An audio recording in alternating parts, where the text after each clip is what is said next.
Melanie Addy is married to the perfect guy. He seemed like husband material. Just a total package, you know? Molly Watson has found a good catch, too. She finally found her Prince Charming. I was numb. I was in shock. That's my husband. The date has been saved and the invitation sent. I knew something not right about this guy. He's the ultimate con man. What's important to him is having power and having control. Until the groom gets cold feet. He said she was driving him crazy. He knew the walls were closing in. He had to do something. I woke up and I smelled gas. 911, what's your emergency? There's a woman laying on the ground in front of a car. She's been shot execution style. I think I was supposed to die.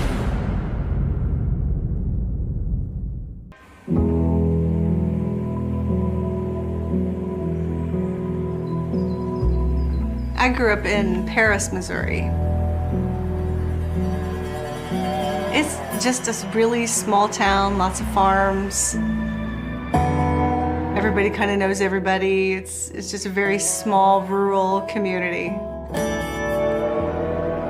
In the summer of 1994, 22-year-old Melanie Shepard is leading a hectic life, leaving her little time for romance. I was going to school at College of the Ozarks. I was studying education. I wanted to be an English teacher. I was just really busy going to school and working. I was a cashier at a convenience store. I really didn't date that much.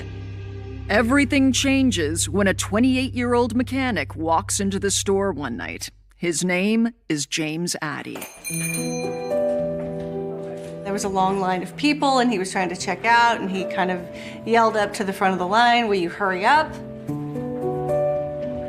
And I just kind of gave it right back to him. I said, "I'm doing the best I can." And he said, "Well, I'm cooking barbecue at my house." And I said, "I don't get any, I don't care."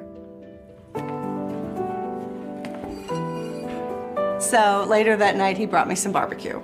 And that's kind of how we met. I thought it was very sweet that he would go out of his way to do that for me. It was very nice. On a busy night, it was a nice surprise.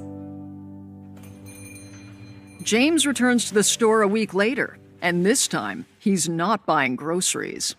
He asked me to come over, and that was our first date. He cooked supper for me. The food was good, and he's feeding me a lot. So that was kind of fun. We got to know each other pretty well, pretty fast. We both really liked each other. He just seemed like the kind of person that could take care of me and take care of himself and take care of a family. He seemed like husband material. Just a total package, you know? Not long after they start dating, James drops a bombshell. He shares with her that he's been married 3 times. So that's kind of shocking for Melanie. 3 times by 28, that's a lot. He said they were cheaters. They were unfaithful and not good people. They were just gold diggers and trying to take advantage of him and of his good nature and his goodwill. Despite this awkward beginning, 6 months into the relationship, things are getting serious, and James pops the question. They were sitting on the couch talking, and he just sort of blurted out, "Will you marry me?" I said, yes, of course. At that age, you want fairy tales and romance and happy endings. It was fun going to pick out a ring and being engaged. Felt like a grown-up. I felt very confident that I was with a good person. I was with the right person, and he wanted the same things that I did. In the spring of 1995, James and Melanie get married. The newlyweds seem destined for a happy family life and soon welcome 2 kids. Just had our perfect little family, 1 boy and 1 girl. I am a nurturing person, and I want to take care of my kids, and I want to take care of my husband, and I want to take care of my house. I think he saw that, yeah, that would work. That would work for him. That would work as a wife and good partner in life. I think that's what he wanted. He was a strong person. He was the protector and very capable of handling life. He was definitely the leader of the family. He took care of business. In 2004, James takes on a higher-paying job as a prison guard, 30 miles away at the Moberly Correctional Center. He really liked his job. He really did well in his job. He had no problem telling people what to do or being that aggressive person if he had to be. He could keep people in line. I think it was a real ego boost for him to have people listen to him and jump when he said jump. And then he expected it to happen at home, too. He wanted to have someone just follow along with whatever he said. It was tough because I'm not a prisoner.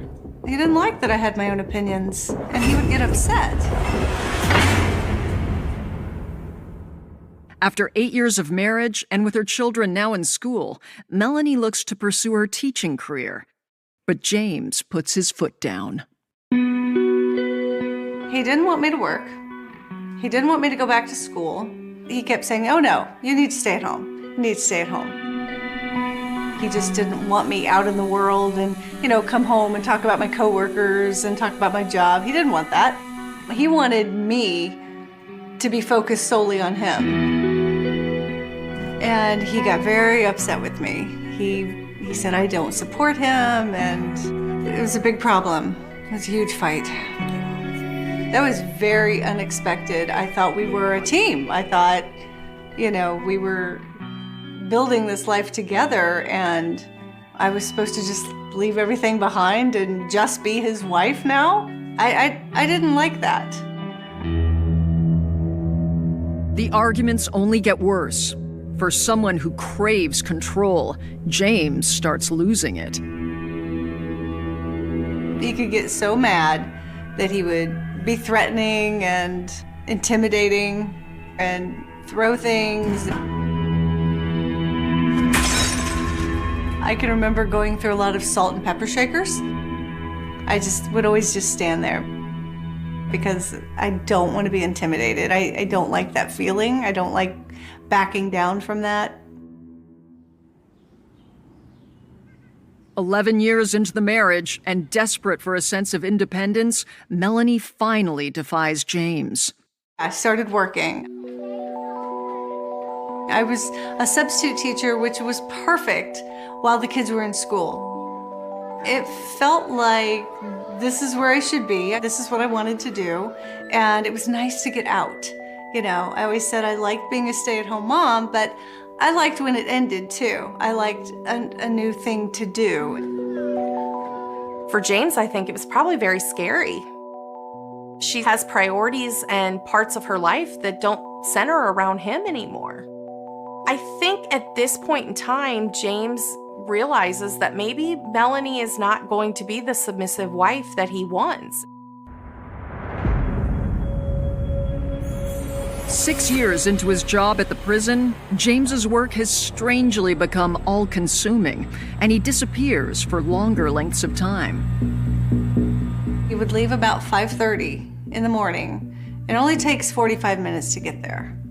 So he left pretty early. And then he wouldn't get home till about 5 at night. That's 2 hours after his shift ended. I would just question him, why are you always so late? And he was angry with me. He's like, why can't you leave me alone? He'd just say, well, I stopped and talked to people, or I went to get gas. Sometimes he'd have to wait on a train to go by. He had all these little excuses. So it was just odd.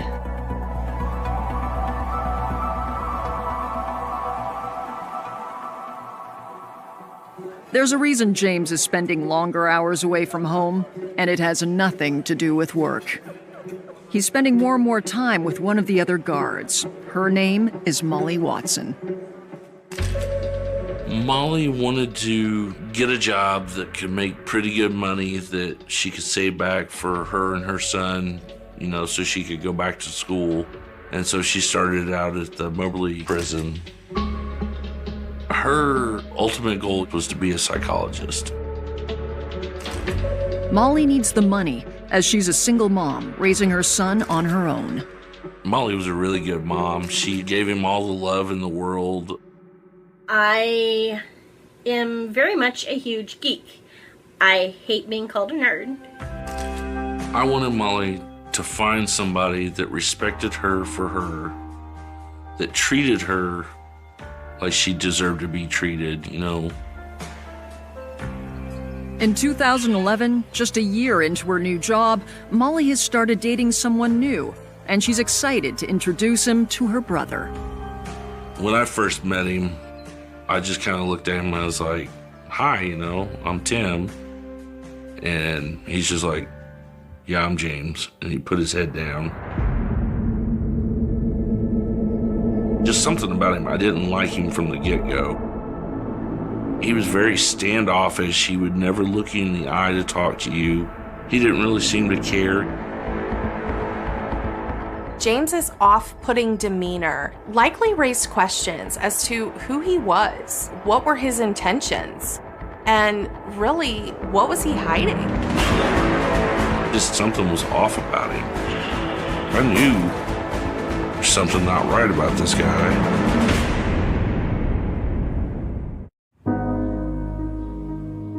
In 2011, Melanie and James Addy have been married for 16 years. Across town, Molly Watson has fallen hard for the same James Addy. She adored him. She doted on him. She loved him unconditionally. She made James her number one priority, and that's what James was looking for. He wanted somebody who put him first, always. Molly's family is less than impressed with this new man in her life, who's 16 years her senior. Molly told me he was in the process of getting a divorce, for 6 years, that he had, 2 kids. He says that he's trying to be there for his kids and do what's best for them, so he's still living with his estranged wife. I thought that was weird, I've been divorced and I wouldn't live with my ex-wife. James visits Molly almost every day after work at her parents' house. They spend all their time together in her bedroom. Molly is living at home with her parents. She's very close with her family. He's not making any attempts to really build a relationship with them. And so it just seems like there's secrets and there's something that's just not right. He would try to keep her away from everybody. James would try to separate Molly from her son. You could always tell that he did not want Molly's son in their life at all. My dad didn't like him. My mom flat out told me, I don't like the guy. And it killed me to watch my sister keep dating him because, I knew she could do better. Molly is so enamored with James, she brushes her family's concerns aside. She was in love. Love is blind, and in her case, that's the truth. You could point out things to her that were obvious, and she would deny it. In 2016, 5 years into their relationship, Molly and James take their first trip together. He received a phone call from one of his friends. He got off the phone and I said, what was that about? And he said, oh, he wants me to go to Mexico with him. Melanie encourages him to go with his coworkers and have a good time. In reality, James wasn't going with coworkers. He was going to Mexico with Molly, his secret girlfriend. For Molly, this was amazing. She wanted to go on a vacation with James so badly. She was madly in love with him, and this was just an opportunity for them to grow their relationship and spend more time together. It looked like when they started to go on vacation that they were more committed to each other. You know, like he was maybe getting serious about it. You know, we've had the doubts about him, but okay, maybe this is good. When James returns home a week later, Melanie notices something odd about his photos. I said, well, where are the other people that you went with? And he said, oh, I don't want pictures of them. So there was only pictures of him and the resort and the beach. And that's all I saw. A year later, unbeknownst to Melanie, James takes her to the same vacation spot where he took Molly. It was so nice. We just had each other and we spent all our time together, and it was a great trip. We had so much fun. At this point, James has been carrying on this double life for so long that he's gotten so used to it and comfortable, to the point where he's arrogant enough to take his wife on the same vacation he took his mistress. In October 2017, when James lies and tells Molly his divorce is finalized, she's ready to take the next step. The only thing she told me about the proposal was that she'd asked James to marry her, and he said yes. Molly looked really happy. You could tell that she was ready to get married. Now he's got to figure out what he's going to do because he still has a wife. Molly quickly busies herself prepping for her dream wedding. She picks April 29th, 2018 as the date, and she's planning to hold it at the Stony Creek Hotel, where Samantha Cohen is their wedding planner. She had a smile on her face the entire time we would meet. She just had, this look in her eye of like, this is my day, I'm so excited, let's make this happen. She wanted to be the princess for the day. Every girl imagines their wedding day and wanting to be the bride or the princess walking down the aisle. That's what she wanted, find Prince Charming, settle down happily ever after. But I thought, what's she thinking, she don't want to marry this guy. Nothing good can come of it. During the Christmas holidays, just a few months before the wedding is to take place, James shares some devastating news with Molly. He tells Molly that his ex-wife Melanie has been in a terrible car accident. She's actually on life support. And he needs to be there for his children and to help them with the care of their mother. Molly felt bad for James, told him, if he needed her to back off any, and give him some space, she would, and that she was there for him, whatever he needed. That she understood he was doing it for his kids. I think it made Molly feel guilty about the wedding coming up. Is Melanie's supposed accident a strategy for James to get out of the wedding? Melanie, in fact, is alive and well, for now. But soon, she will come perilously close to death. There's this really strong gas smell in our bedroom. I believe that Melanie was at a very high risk of being killed. To think that you're so close to losing your life, it's terrifying.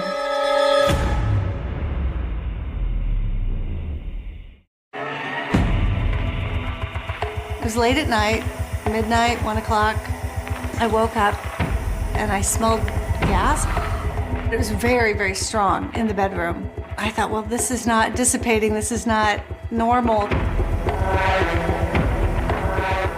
And Jim wasn't there. He wasn't in our bed, he wasn't in the bathroom. So I got up and I went to find Jim to tell him that there's this really strong gas smell. She goes downstairs and she finds that all the windows and doors are closed. Jim wasn't anywhere in the house. And I thought, this could be serious. This particular night, he was outside on the deck, smoking a cigarette. It was unusual for him to be outside smoking. He would usually just smoke in the dining room at the window. So I told him, I said, really strong gas smell. I don't know what it is. He said, okay, well, you stay out here. And he went back in the bedroom and opened the windows and just said, I don't know, it's probably some farm equipment outside. But it's a little suspicious because the windows are closed, and when she goes outside, she doesn't have this overpowering odor anymore. Eventually, the smell did go away, and I was able to go back to bed, so I don't have an explanation for that. It was so strange. While Melanie worries about James and his odd behavior, Molly Watson is blissfully anticipating her fairy tale wedding. After 7 years of dating James, her dream is finally coming true. Her excitement was so palpable. I mean, you watch her videos and she just radiates excitement and love. Hi everyone, it's Molly, and here is the dress on me, and I have to say I was actually really impressed. You can tell just by talking to her, she has always dreamt of her wedding. I mean, she had 3 wedding dresses. Like, this was not just any normal day in her life. She's been dreaming of how this wedding was gonna look for years. I think she finally found, her Prince Charming, and this was the next chapter of her life. Molly seems unaware that James lacks the same enthusiasm, but his detached demeanor is obvious to others. When I was meeting with James and Molly, it was all Molly giving the input. He really just sat there kind of staring off into space. He was a very quiet man, didn't smile often, and just kind of was there. He didn't really give much input into the conversations, and he just didn't seem like he really wanted to be there. He didn't seem to care. He said, oh, well, we're getting married, as long as it shuts her up, whatever. That's kind of his attitude towards it. On April 22nd, just a week before the wedding, James drops another bombshell about his supposed ex-wife. We were told she was in this coma, and they determined that she would never recover from her injuries.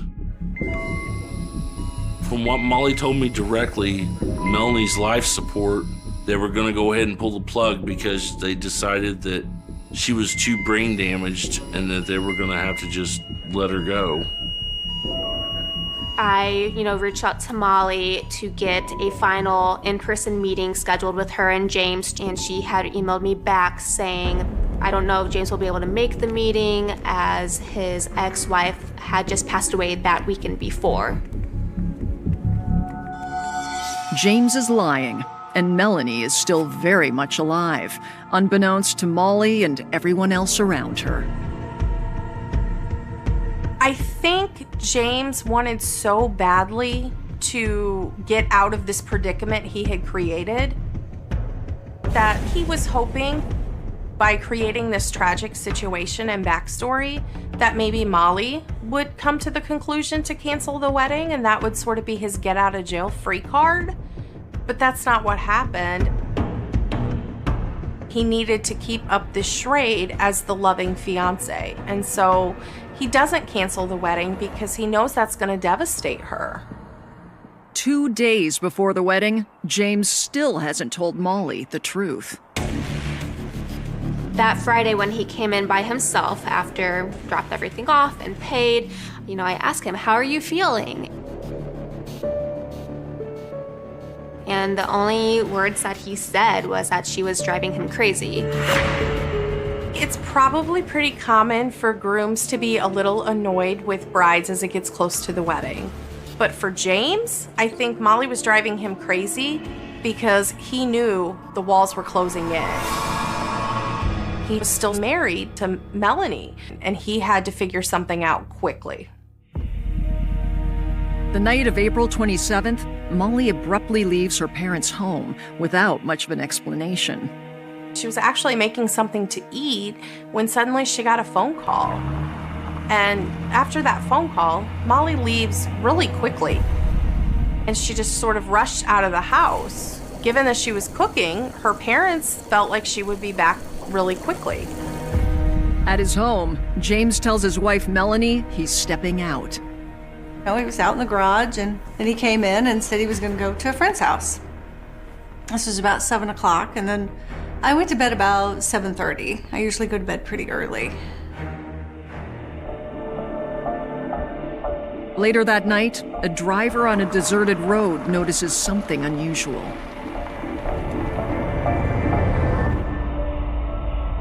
He sees these two vehicles parked on the side of the road. He figures one of them is having engine trouble, so he stops to see if he can help. An older man tells him that everything's fine, he can go. And so he proceeds on his way. On his way back, he passes the same spot, only this time there's only one vehicle.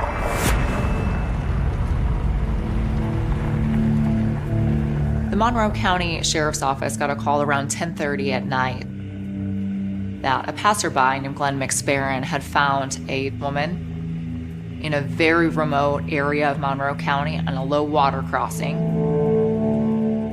He told police that there was a woman who was laying in front of a car on this dusty, dirty country road. Her eyes were open. She did not appear alive to him. Investigators rush to the scene. Police quickly identify the cause of death as a gunshot wound to the head. This woman is out in the middle of nowhere, and she's been shot execution style. It leads them to believe this was a planned murder, and someone lured her out there. And they identify her by finding a marriage license on her passenger seat that identifies her as Molly Watson, who's engaged to be married to James Addy.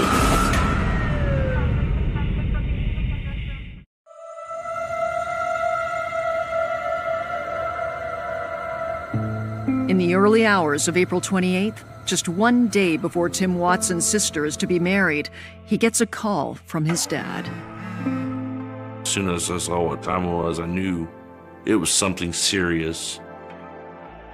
He said, "Timmy, the highway patrol just left our house.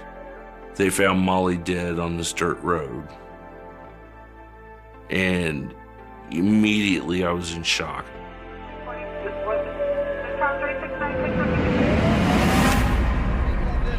About 2:30 in the morning, I got up and I looked out the window, and there were 4 vehicles with flashing lights. I went to the door, and Jim was there first. He opened the door for these 4 cops. So I asked them, "What's going on? Why are you here?" And nobody would answer me. Finally, somebody asked me, he said, "Who are you?" And I pointed to Jim and said, "Well, I'm his wife." And Jim said, "Yes, that's my wife." And then the mood kind of changed a little bit. Investigators had no idea what they were walking into. They thought they were making a death notification to a fiancé, and they find out he's already married for 23 years. They discovered Melanie Addy, and everything changed. Suddenly, James Addy, who they expected to be the bereaved fiancé who would surely receive the worst news of his entire life, was now a suspect. Detectives escort James into the dining room for an interview, while another investigator asks Melanie curious questions. Where were you tonight? What did you do tonight? Do you know Molly Watson? She's been found dead. I didn't know who that was. I didn't know who Molly was. I didn't know how she was at all related to my family. They told me who Molly was and that they were going to get married.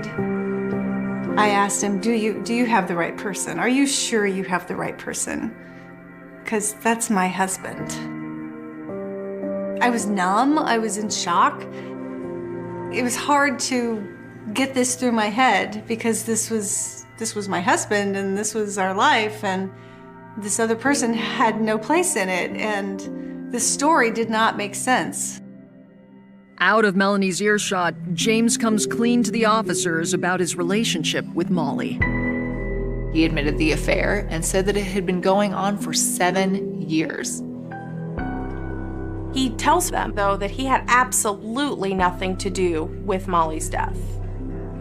They asked him where he was that evening. James Addy responded that he left the home around 7 o'clock to go visit a friend. He said the friend was not home, so he turned around and came back home and arrived around 8:30 that evening, and that he went to bed shortly thereafter.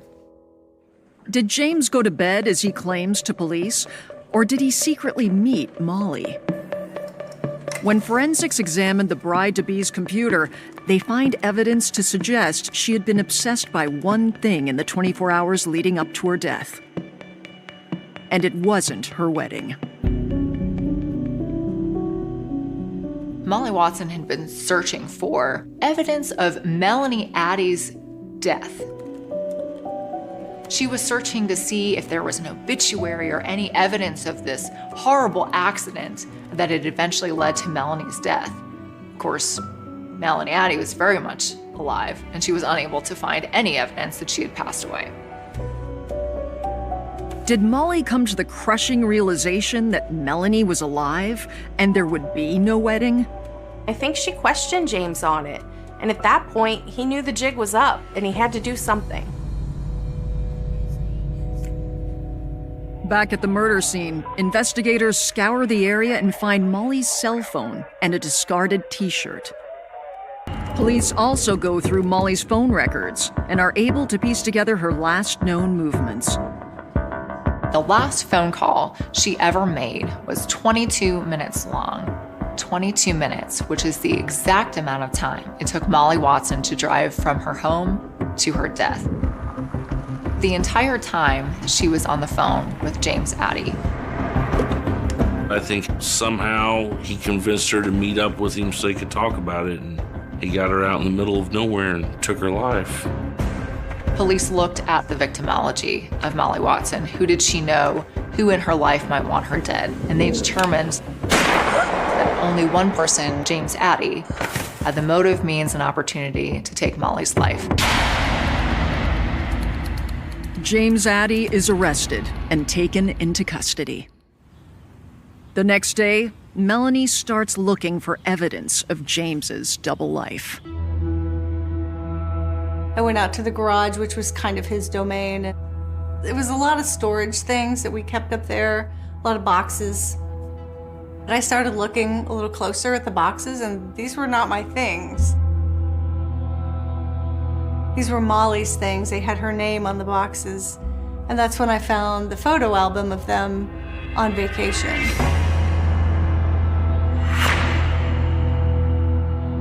And a lot of kitchen stuff, just household things that were at my house. She was planning on moving in, I guess. It was very overwhelming. I didn't know how to process this. He was home every night. I don't know when he saw her or how they formed a relationship over 7 years and why he would go forward with marrying her or planning this wedding when he was still married to me. How is this supposed to work? I don't know what he was thinking. I was just angry, just angry. Melanie thinks back to the night of the gas leak and is left to wonder about James's possible intentions. The thought is chilling. I started to put all of that together about the gas in the bedroom. I think the idea was for me not to wake up. I think I was supposed to die. I think he was trying to get rid of one of us. Had James tried to kill Melanie but failed, so he chose Molly instead?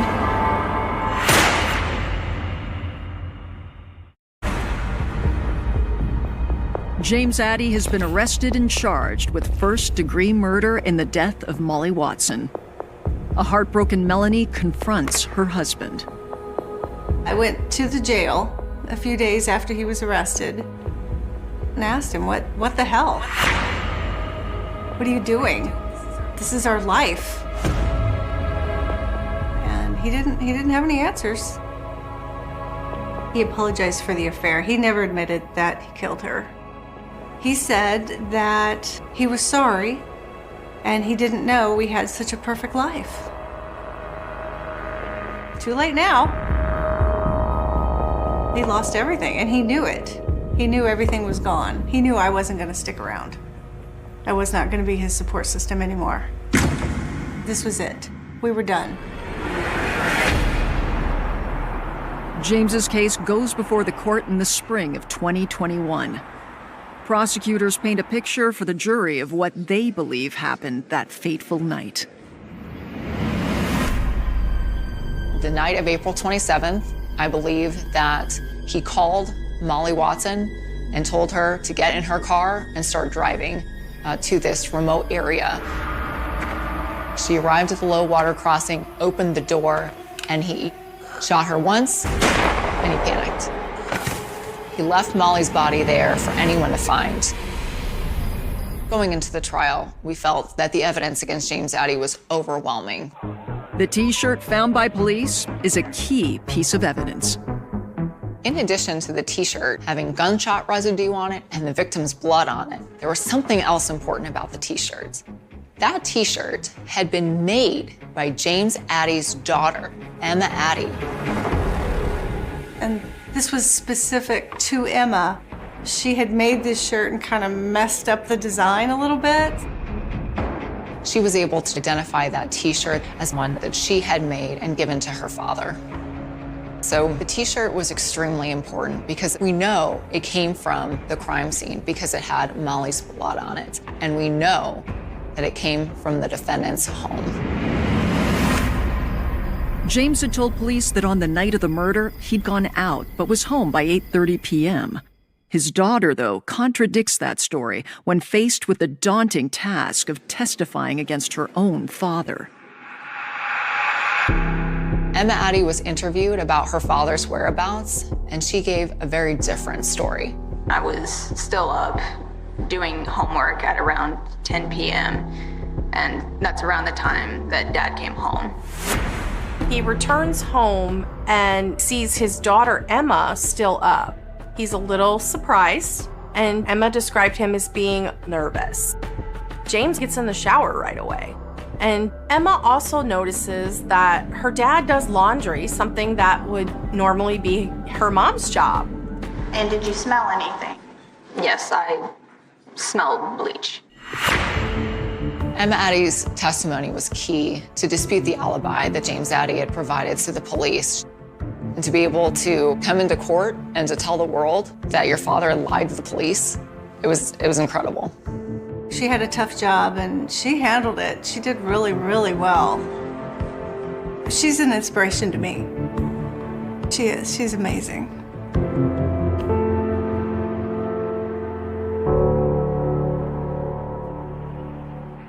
I just plead with the jury to give this monster the max sentence possible. On April 28th, 2021, what would have been Molly and James' third anniversary had they been married, James Addy is found guilty of Molly's murder. I hereby sentence you to life imprisonment without the possibility of parole. I just wanted justice for Molly. That's all I cared about. You know, as long as I heard those words guilty come out of the judge's mouth, and thank God they did. He had the means, he had the motive. He didn't have a good alibi. He wasn't home that night. So it all kind of added up. He's absolutely responsible for this. James Addy is convicted, but it's still hard to comprehend his sickening actions.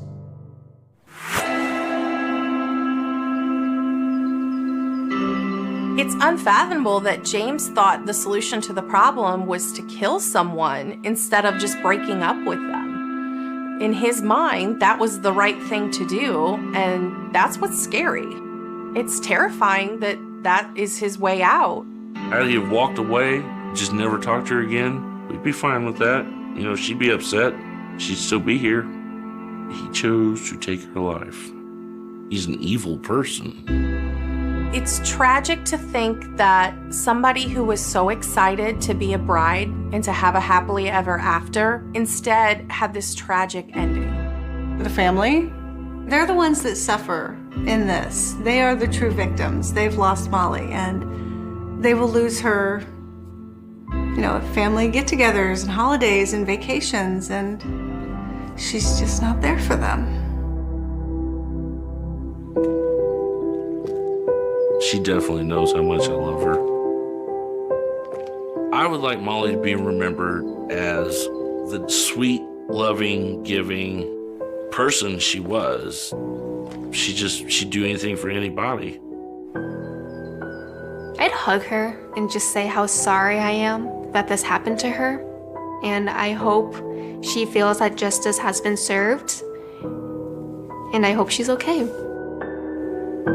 I still go out to her gravesite and I have conversations with her, you know, and she said everything's fine, everything's okay.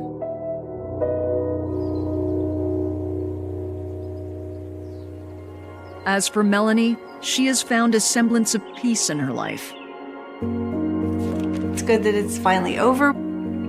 I'm divorced and on my own, but I'm much happier on my own than I was married.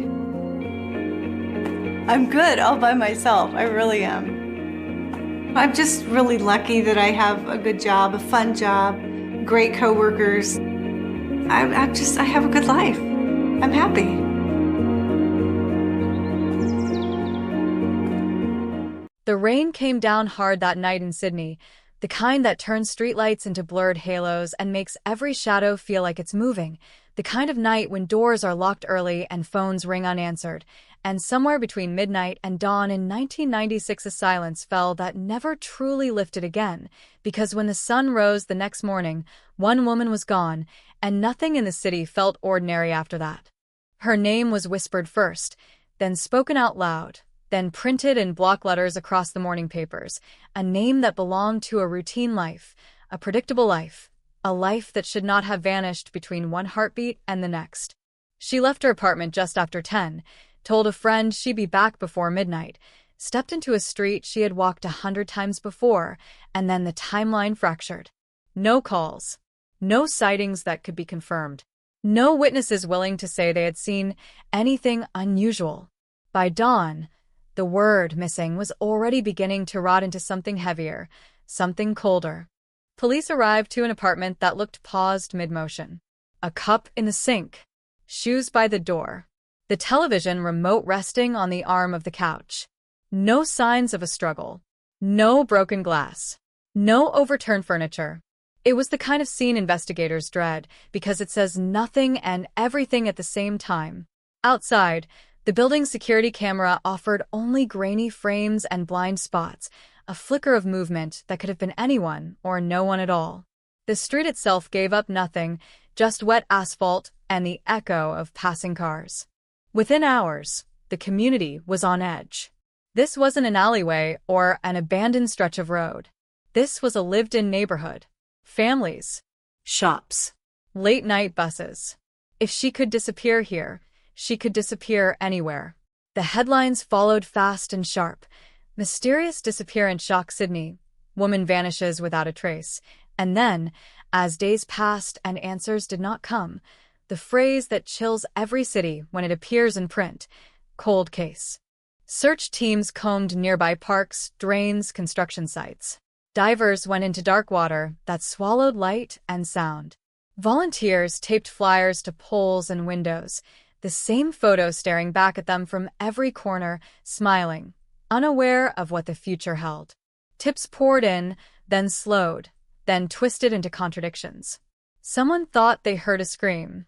Someone else swore they saw her get into a car. Different colors, different times, different streets. Each lead dissolved under scrutiny, leaving behind only the sense that the truth was slipping through invisible fingers. Investigators built a timeline that looked solid until you leaned on it. She left work at a normal hour. She stopped by a cafe. She walked home. After that, the line broke. Phone records showed nothing unusual. Bank cards went silent. Friends were interviewed again and again, their memories flattening under pressure. A former partner was questioned, then released. A coworker's alibi held. A neighbor heard footsteps but couldn't place a face. Every door opened led to another hallway of uncertainty. As weeks turned into months, the story hardened into something the city carried quietly. The search scaled back. Detectives were reassigned. Files were boxed, then reopened, then boxed again. Her name was still there, printed on the spine, waiting.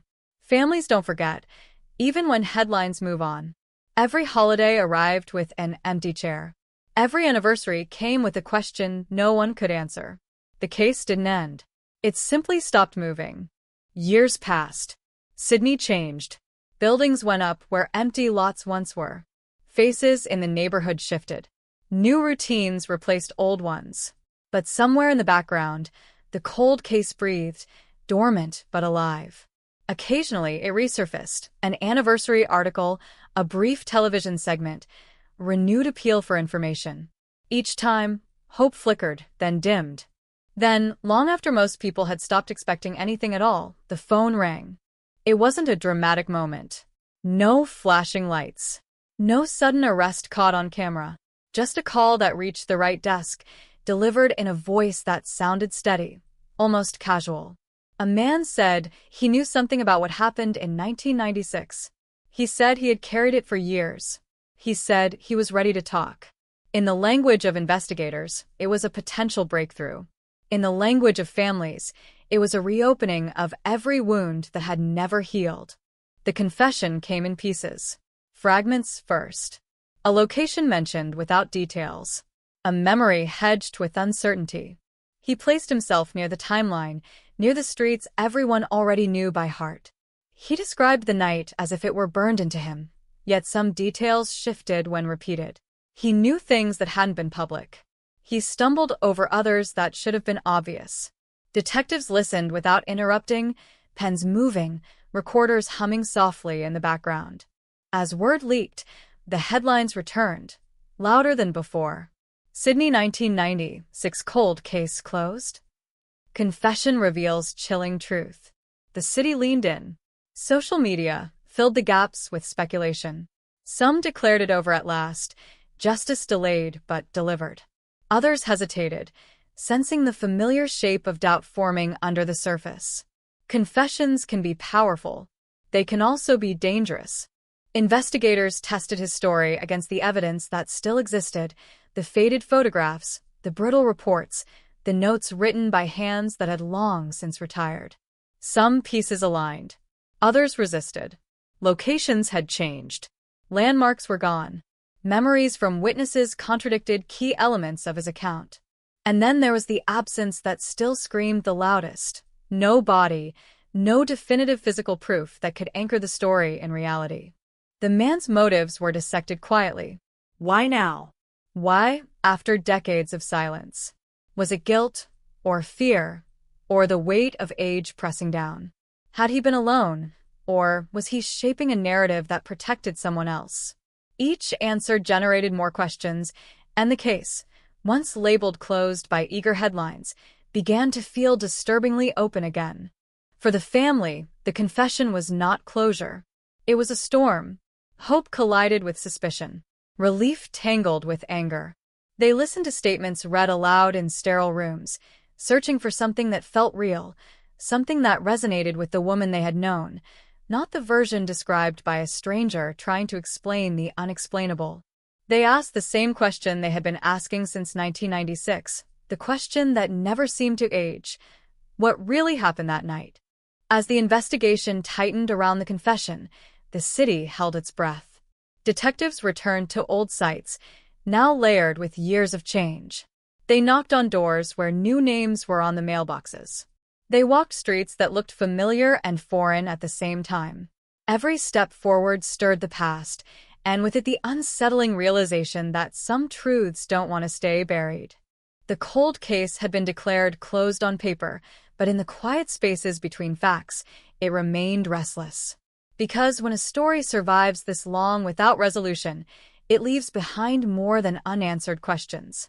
It leaves an atmosphere, a lingering sense that something important is still missing, that the final piece has not yet fallen into place. And as Sydney listened to the rain again, decades after that first night, the case whispered back into the city's ear, reminding everyone that some confessions do not end a mystery, they deepen it. The confession should have brought silence, the kind that settles after a verdict is read, but instead it brought noise, low and constant, a hum of unease that threaded through police stations, living rooms, late-night radio shows, the kind of noise you feel in your chest before you can explain it, because nothing about the story sat still for long enough to feel true. Detectives replayed the recording again and again, listening not just for what was said, but for what slipped through the gaps, the pauses where breath hitched, the moments where certainty blurred into guesswork, the subtle tells that don't announce themselves, but leave a residue behind.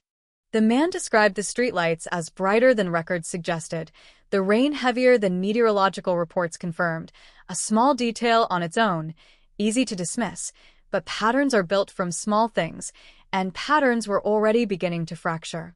When pressed, he adjusted the timeline by minutes, then by hours, then walked it back, claiming memory's unreliability after so many years, a reasonable defense that nonetheless widened the cracks.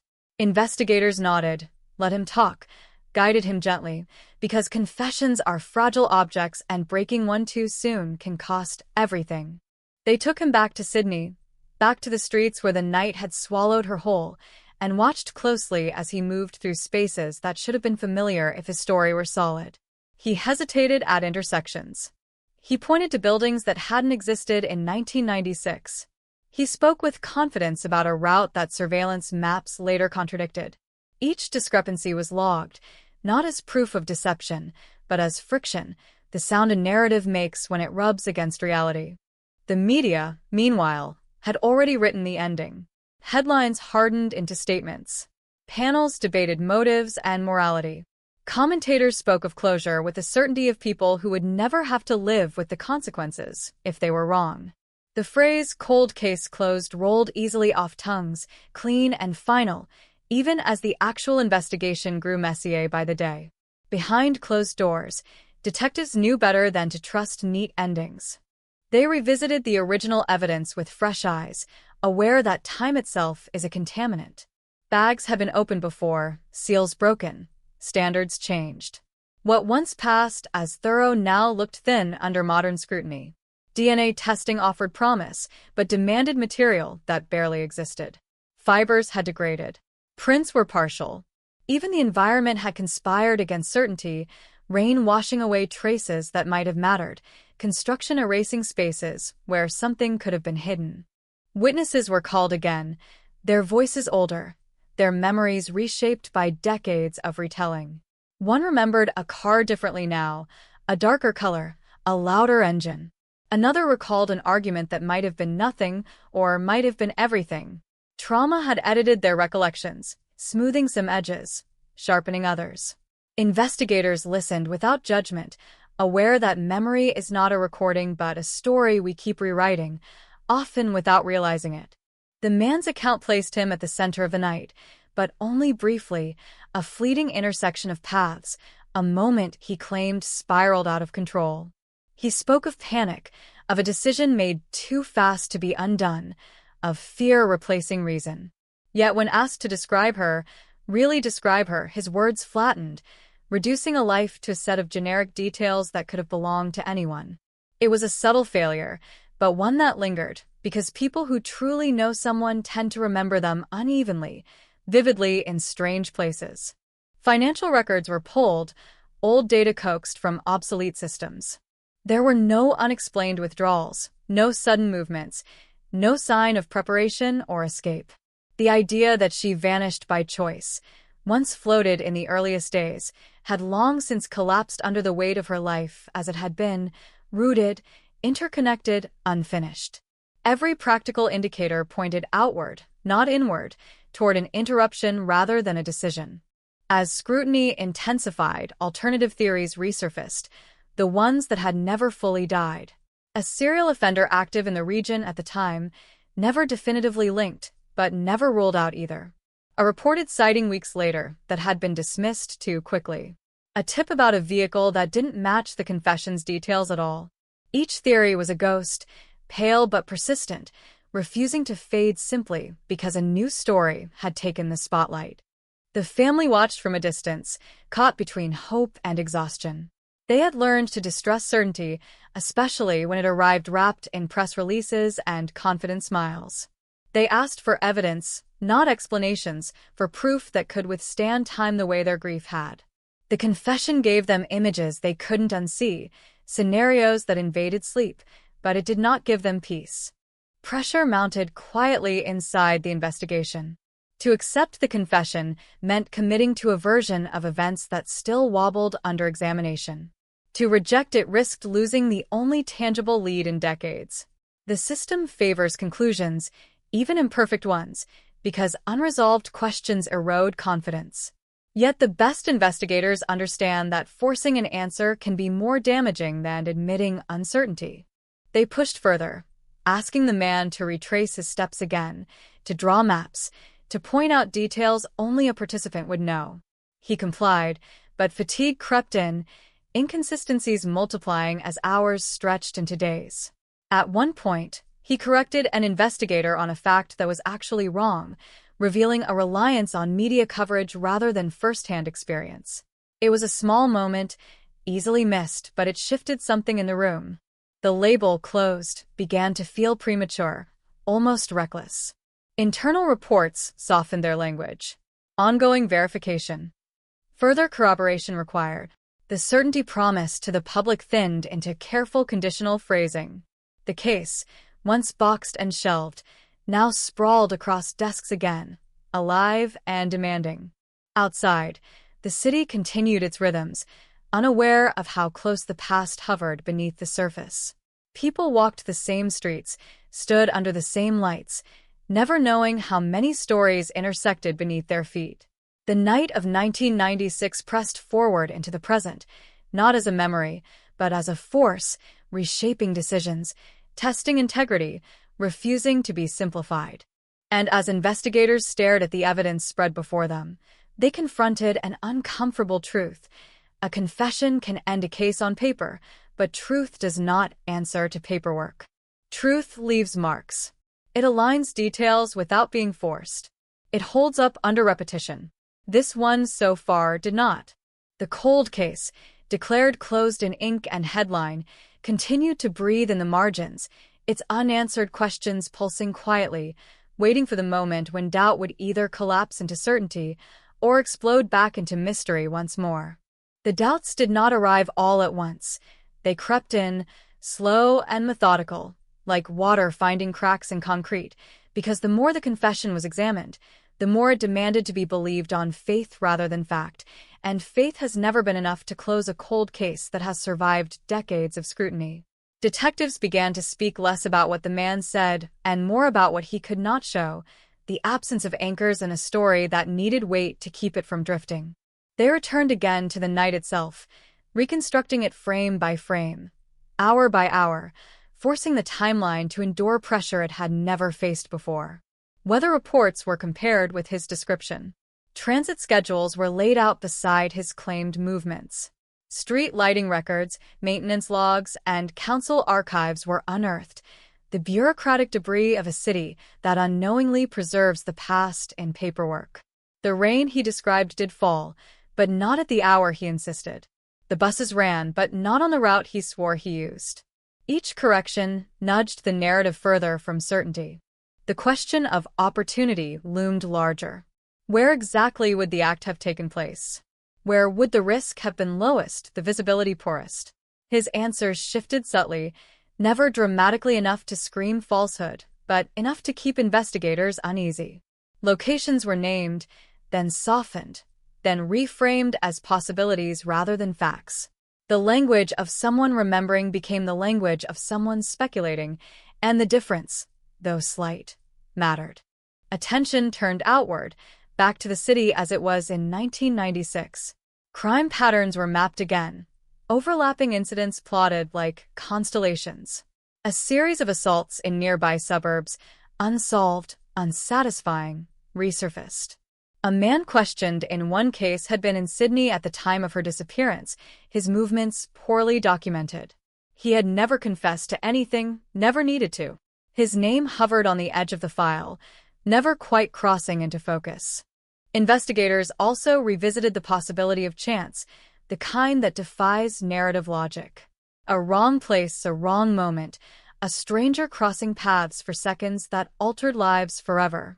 It was an explanation without a villain's face, unsettling in its randomness, but consistent with the emptiness of the scene, the lack of personal motive, the silence that followed.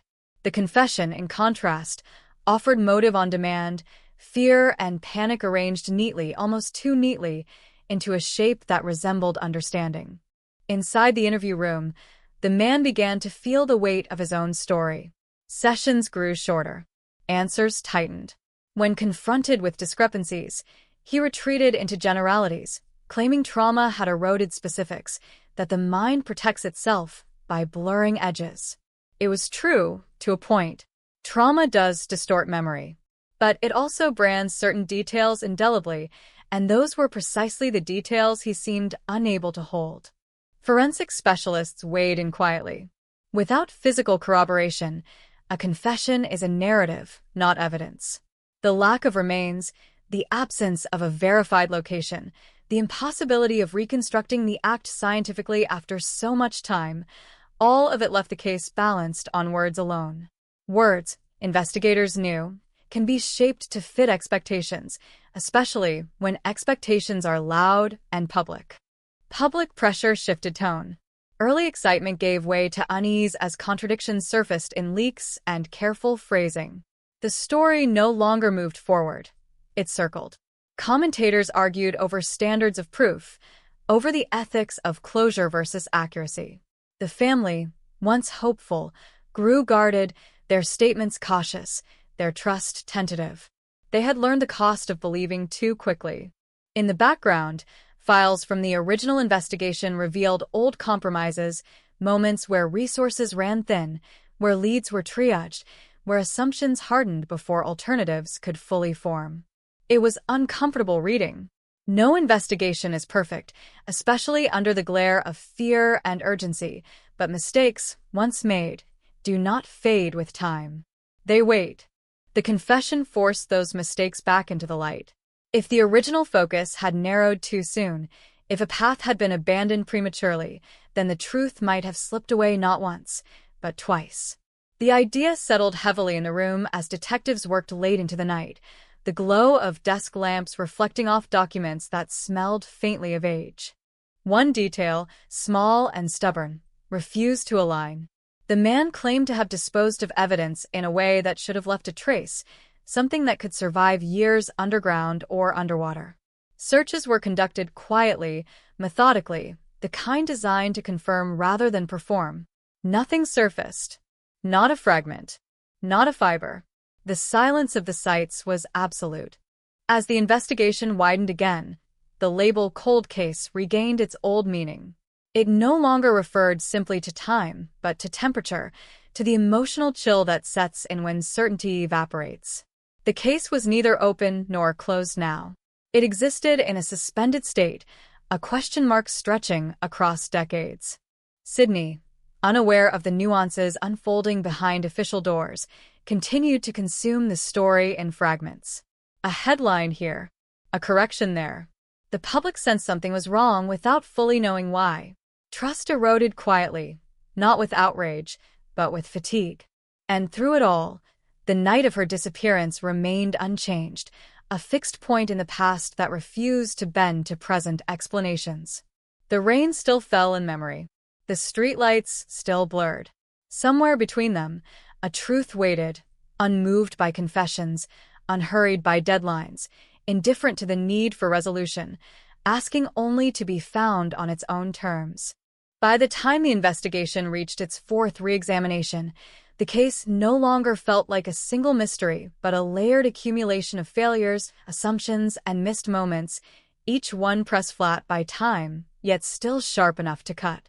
Detectives spoke less in interviews and more in silences, because every sentence carried the risk of hardening into a conclusion before it had earned the right to exist. The confession remained on record, but it had lost its gravitational pull, becoming just one object among many drifting in a much wider field. Attention shifted back to the earliest hours after she vanished, those first fragile decisions when uncertainty is highest and options narrow with each passing minute. Officers reviewed dispatch logs, response times, the order in which calls were taken and categorized. A delay here, a miscommunication there. Nothing dramatic, nothing scandalous, just enough friction to slow momentum at the worst possible moment. The realization settled in that the window for clarity may have been open only briefly, and when it closed, it did so without sound. The apartment was re-entered in memory, then in documentation, every photograph enlarged, every angle reconsidered. The placement of objects took on new significance. The shoes by the door were aligned, not kicked aside. The cup in the sink showed no sign of haste. It suggested intention, a belief in return. That belief haunted the file, because it argued against sudden flight, against secret planning, against a life abandoned willingly. Whatever interrupted her that night did so from the outside, and without warning. Neighbor statements were stacked again, this time not for content alone, but for timing. Who spoke first? Who waited? Who changed their story as days passed and speculation grew louder? One resident had reported a noise, but delayed mentioning it until prompted by media coverage. Another had dismissed a late-night encounter as insignificant, only to elevate it years later when memory blurred into narrative. Each account carried its own shadow, shaped by what came after rather than what came before. The confession was threaded through this framework and found wanting. The man's version required a convergence of events that did not comfortably coexist. He needed streets to be emptier than they were, reactions to be slower than records suggested, chance to cooperate too perfectly. It wasn't impossible, but it was improbable, and in investigations built on long odds, improbability demands extraordinary support. None appeared. Investigators revisited individuals who had once been cleared quickly, not out of suspicion renewed, but out of obligation unfinished. Backgrounds were rechecked with tools that did not exist in 1996. Financial stressors, travel patterns, unreported connections that had once been invisible. The past offered no guarantees, only possibilities, and every possibility had to be weighed without bias, even when it led nowhere. A particular name resurfaced, not loudly but persistently, attached to a man who had lived nearby at the time and left the area shortly after. His departure had been explained away as coincidence, career opportunity, nothing more. Now, decades later, the explanation felt thin. He had never been a suspect, never been interrogated beyond a brief conversation, but his absence had created a silence of its own. Efforts to locate him met resistance, dead ends, the quiet resistance of time rearranging lives. The city's transformation worked against the search. Sites mentioned in old tips had been redeveloped, excavated, paved over. Whatever evidence might once have existed had either been destroyed or buried beneath layers of progress. The confession claimed knowledge of one such location, but when ground-penetrating scans returned nothing, the claim collapsed into yet another unprovable assertion. Internally, debate sharpened. Some argued the confession, flawed as it was, offered at least a narrative, a way to close a chapter that had drained resources and faith. Others pushed back, insisting that closure without truth was not resolution but surrender. The tension never erupted, but it lingered, shaping decisions, influencing tone, reminding everyone that the stakes were not abstract. For the family, the back and forth was a private torment. They were asked to revisit memories they had spent years learning to live beside rather than inside. Each new angle reopened wounds that had never fully healed. They listened, they waited, they measured every official statement against their own sense of who she was and what she would or would not have done. The public narrative grew quieter, more cautious. The case was no longer a spectacle, but a question mark. Trust in easy answers eroded, replaced by a slow recognition that some mysteries resist compression into headlines. The phrase cold case regained its original chill, stripped of false finality. As investigators stepped back to see the full shape of what they were holding, a pattern emerged, not of guilt or innocence, but of absence. Absence of proof. Absence of certainty. Absence of the one thing that could ground every theory and end every argument. Without it, the case hovered between states, neither alive nor dead, sustained by unresolved tension. The night in 1996 remained untouched by revision. The rain still fell at the wrong hour. The street still held too many people for silence and too few for witnesses. Somewhere within that contradiction, the truth continued to exist, indifferent to confessions, unmoved by declarations, waiting patiently while the city around it searched for a way to listen. By the 5th year of renewed scrutiny, the investigation no longer chased answers. It circled questions, tightening slowly, deliberately, because whatever had happened in 1996 had learned how to hide in plain sight. The confession, once loud enough to dominate the room, now sat quietly in the file, its edges worn down by repetition, its authority eroded by doubt. It was still there, impossible to ignore, but no longer allowed to speak alone.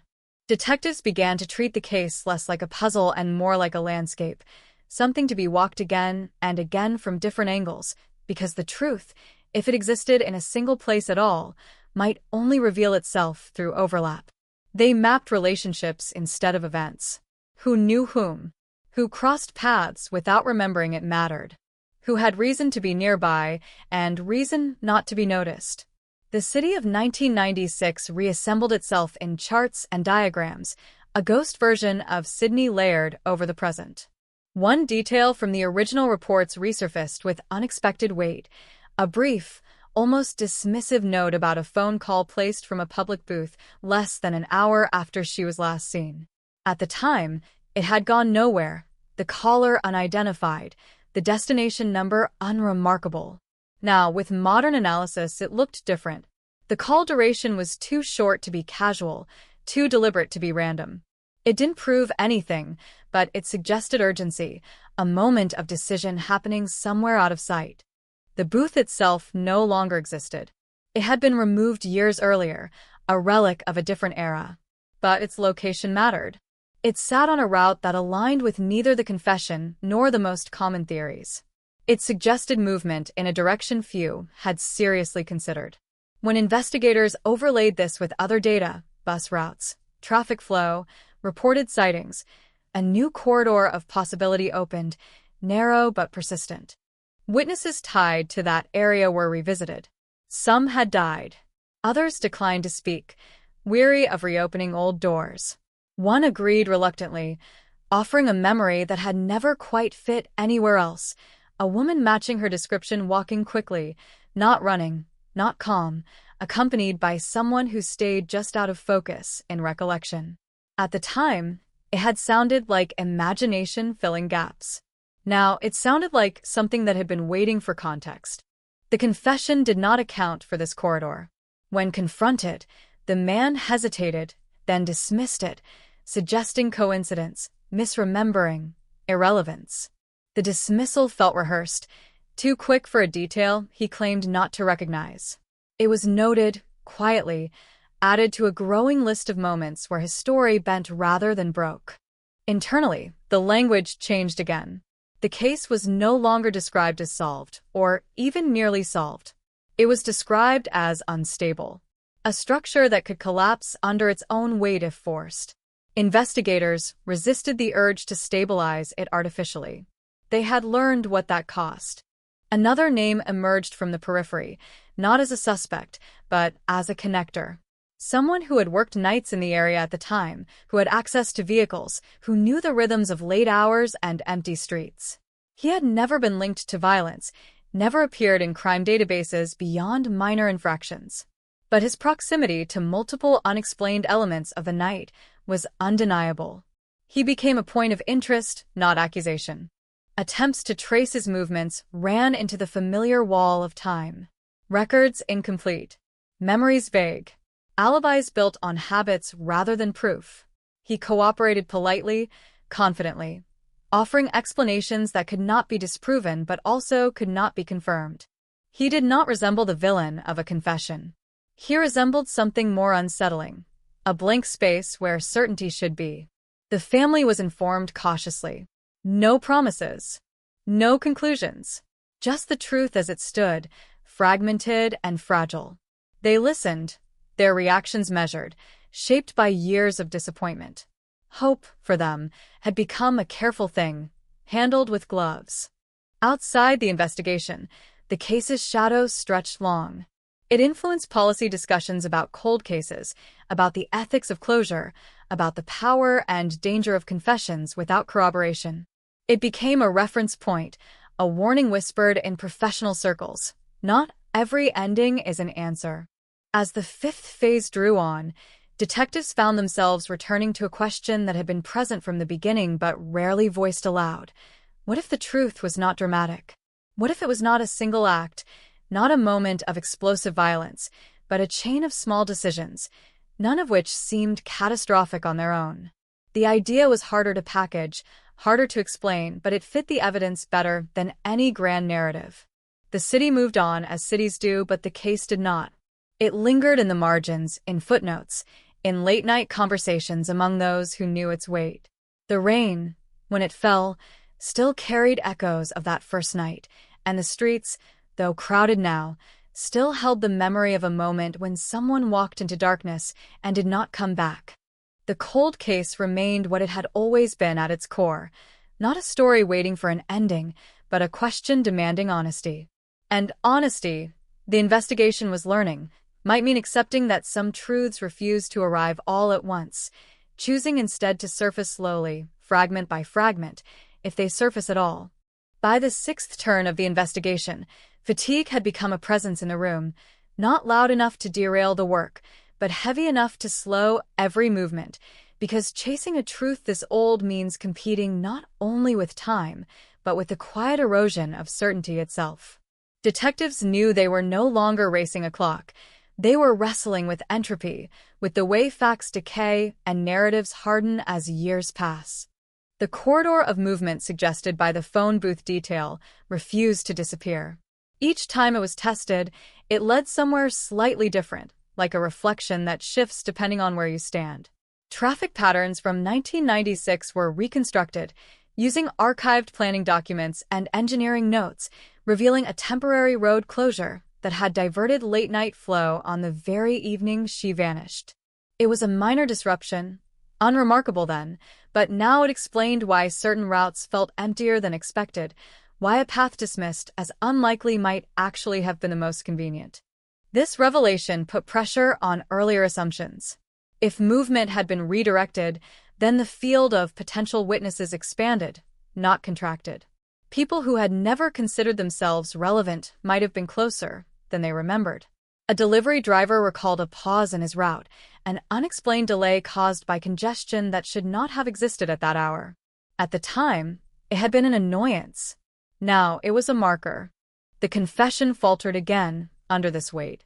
The man's timeline could not absorb the detour without stretching beyond plausibility.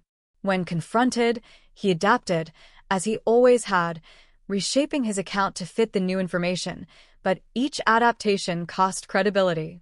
His story began to feel reactive rather than remembered, constructed in response to evidence rather than originating from experience.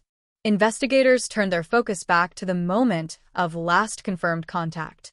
The friend she spoke to that night was interviewed once more, voice trembling with the effort of reaching across decades.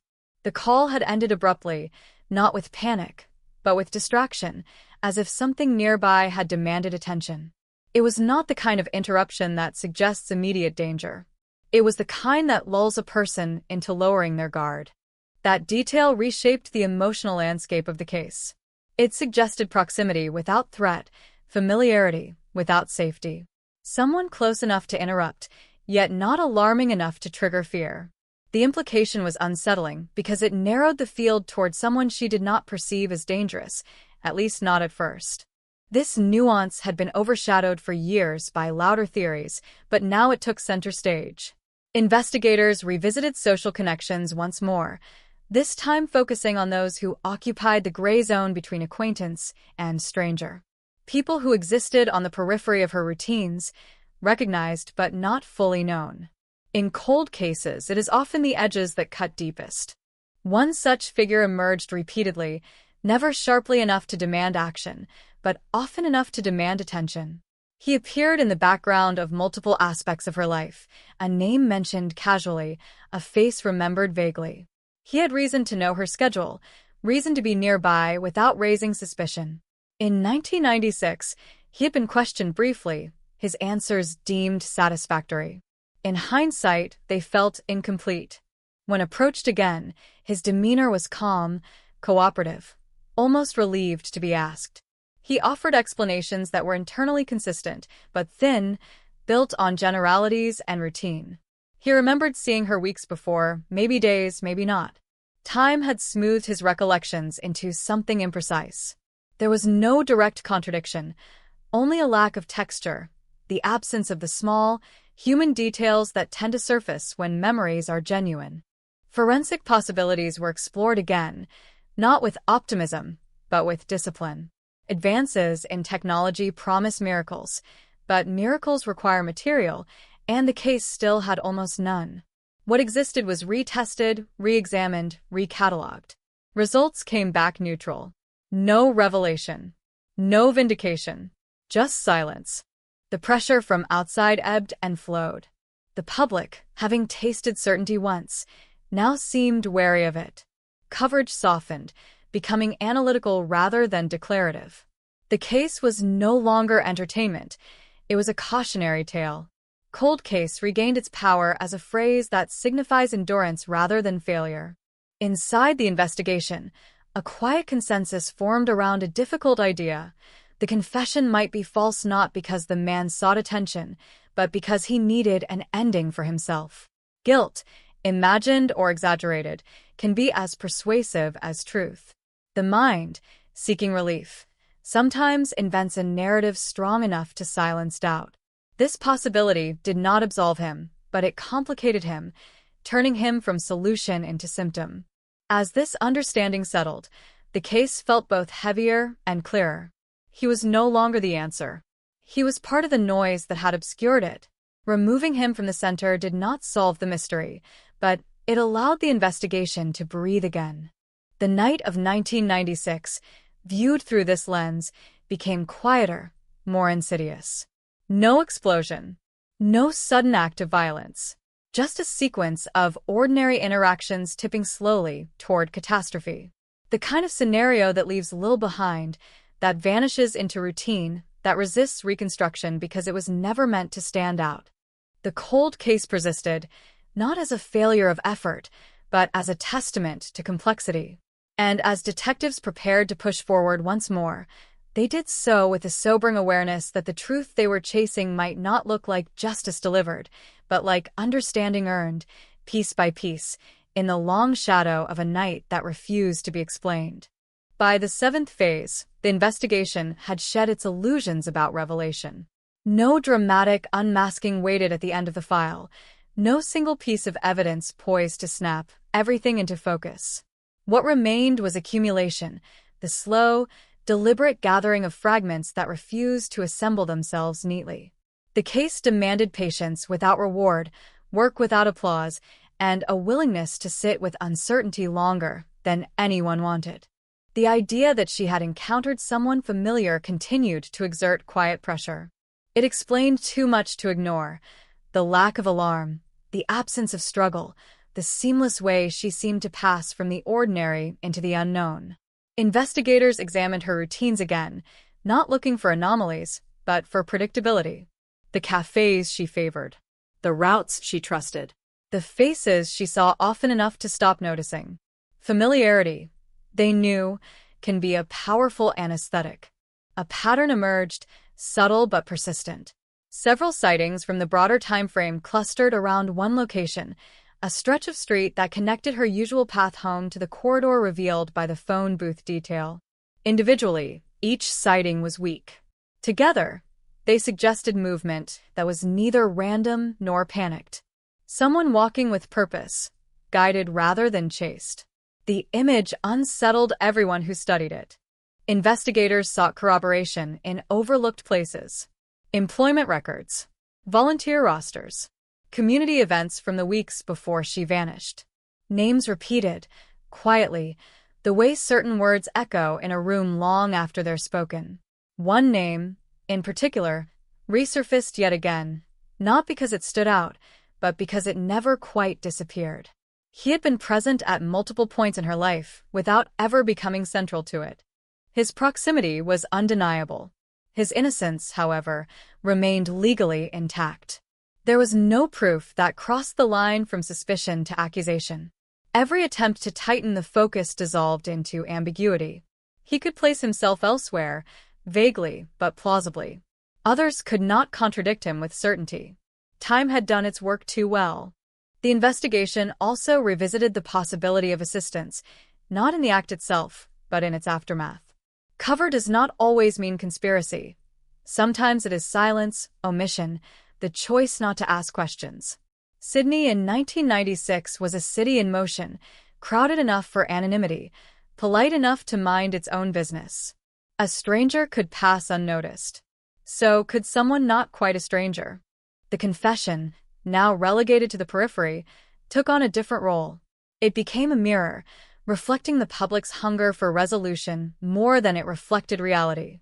Its rise and fall revealed how desperately people wanted an ending, any ending, after so many years of waiting. Investigators understood this impulse intimately and resisted it just as fiercely. New forensic strategies were considered, then shelved. Without remains, without a confirmed site, science had little to say. Technology could sharpen questions, but it could not conjure answers from absence. The case was built not on evidence, but on inference, and inference, no matter how careful, remains vulnerable.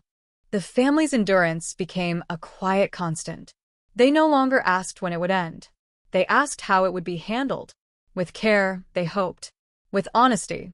They had outlasted speculation, outlived promises, survived the false comfort of closure offered too soon. What they wanted now was integrity, even if integrity meant admitting that the truth was still beyond reach.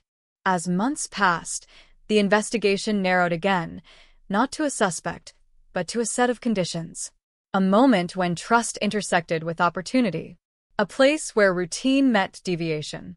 A city night that offered just enough cover to let something irreversible happen without drawing attention. The scenario was fragile, hypothetical, but it fit the evidence better than anything else. The cold case, once defined by inactivity, now felt alive in a different way. It moved slowly, cautiously, refusing to be rushed. It demanded that each step justify itself, that each assumption be interrogated. In doing so, it revealed something uncomfortable about the nature of unresolved crimes. They do not fade. They change shape. Sydney continued to glow at night, streets bright with traffic and voices, but beneath the surface, the past lingered, threaded through familiar places.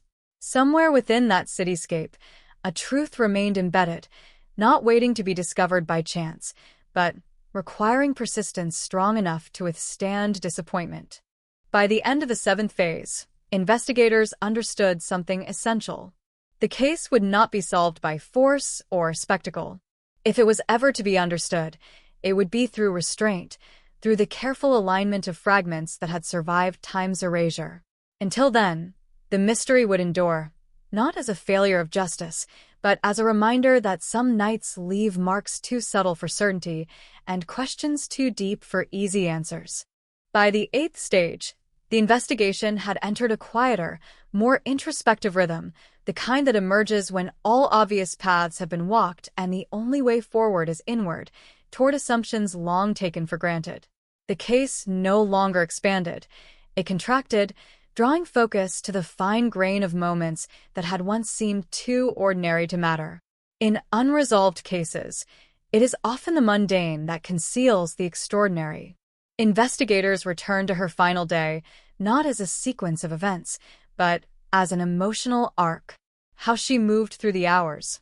The tone of her voice in conversations. The decisions that felt small at the time, but now loomed large.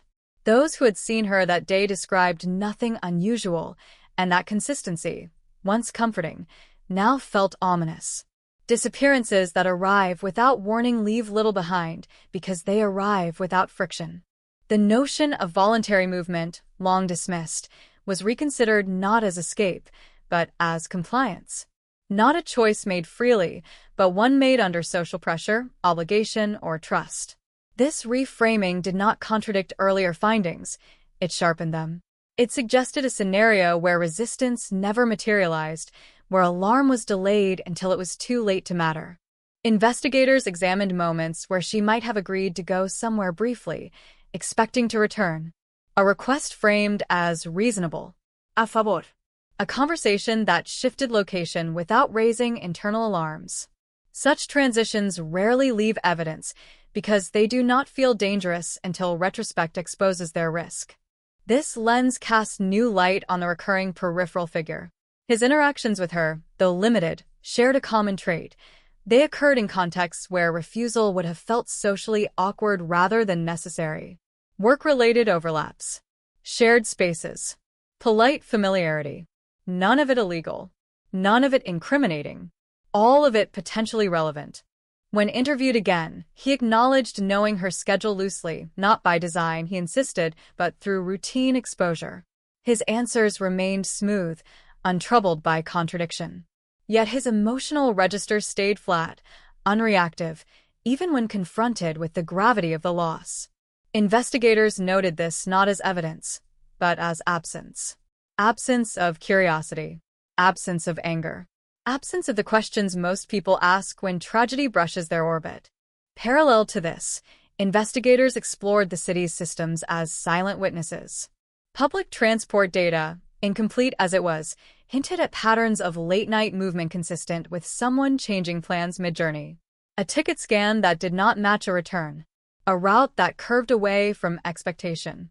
None of it definitive. All of it suggestive. The confession, now almost an artifact, was referenced only to contrast. Where it offered spectacle, this new framework offered subtlety. Where it relied on dramatic rupture, this relied on continuity. The case began to feel less like a crime of impulse and more like a crime of opportunity extended over minutes, not seconds. The family was briefed again, carefully. They were told not what investigators believed, but what they could not disprove. It was a difficult conversation, stripped of comfort. Yet there was a strange relief in its honesty. For the first time in years, the narrative presented to them did not overreach. It admitted its own fragility. Public interest flickered back to life, muted but attentive. Articles spoke less about suspects and more about process, about how cold cases evolve when time becomes both enemy and ally. The story no longer promised revelation. It promised diligence. As the investigation narrowed its gaze, it encountered the limits of certainty once more. Without a body, without a scene, the line between possibility and proof remained uncrossable. Yet something had shifted. The case felt closer not to resolution, but to coherence. The pieces, though incomplete, began to relate to one another in ways they had not before. Sydney's nights continued, unchanged on the surface. People walked home distracted, confident in routines that had never failed them. But beneath that confidence lay the quiet lesson of the case, that familiarity can be misread, that danger does not always announce itself, that the most enduring mysteries are built from moments that felt safe at the time. The cold case endured, not frozen, but slowly evolving, its contours sharpening as the investigation learned to ask better questions rather than demand faster answers. And somewhere within those questions, the truth remained present, elusive but not unreachable, waiting for the moment when patience, not urgency, would finally bring it into view. By the ninth movement of the investigation, time itself had become both suspect and witness, stretching memories thin while preserving certain impressions with unnerving clarity. The case no longer unfolded in straight lines. It looped, revisiting earlier points with new understanding, as though the truth required repeated passes to be seen at all. What once looked like coincidence now hinted at structure, and what once felt insignificant began to carry weight. A renewed focus fell on the hours immediately following her disappearance, not for what was done, but for what was not. No immediate alarm. No urgent search through the night. The delay was understandable, human, rooted in trust and routine, but it created a vacuum where decisive action might have mattered most. That vacuum became a character in the case, a silent accomplice shaped by assumption. Investigators examined how information moved in those first hours. Who knew she was missing and when? Who chose to wait? Who assumed she would return on her own time? The pattern revealed nothing malicious, but it exposed how easily certainty dissolves into complacency, how quickly normalcy can mask danger. In that space, anything could happen unnoticed. The peripheral figure remained present, not as a focal point, but as a constant variable. His timeline intersected with the vacuum neatly, too neatly to ignore. He had reason to be unaccounted for during that window, and his explanation for it leaned heavily on routine rather than record. It was not a lie that could be proven false, only a story that could not be anchored. Investigators also revisited a decision made years earlier, the dismissal of a possible second location tied to an anonymous tip. At the time, it had been deemed unreliable, its details too vague to justify resources. Now, with context restored, the tip felt less random. It described movement consistent with the emerging framework, a vehicle pausing briefly, a figure entering without resistance. The description was incomplete, but its restraint made it feel more credible, not less. Efforts to locate the tipster failed. Time had erased the trail, leaving only the report itself, a voice preserved in ink but detached from a body. Investigators were left to weigh its substance without the benefit of intent. It became another fragment, imperfect but persistent. The confession faded further into irrelevance. Its contradictions were now so well documented that it served primarily as a cautionary example, a reminder of how easily a narrative can dominate before it is tested.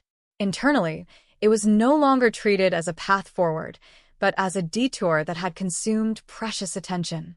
The family, once again, found themselves navigating the space between knowledge and speculation. They asked fewer questions now, not out of indifference, but out of wisdom. They had learned that answers offered too quickly often carried the heaviest costs.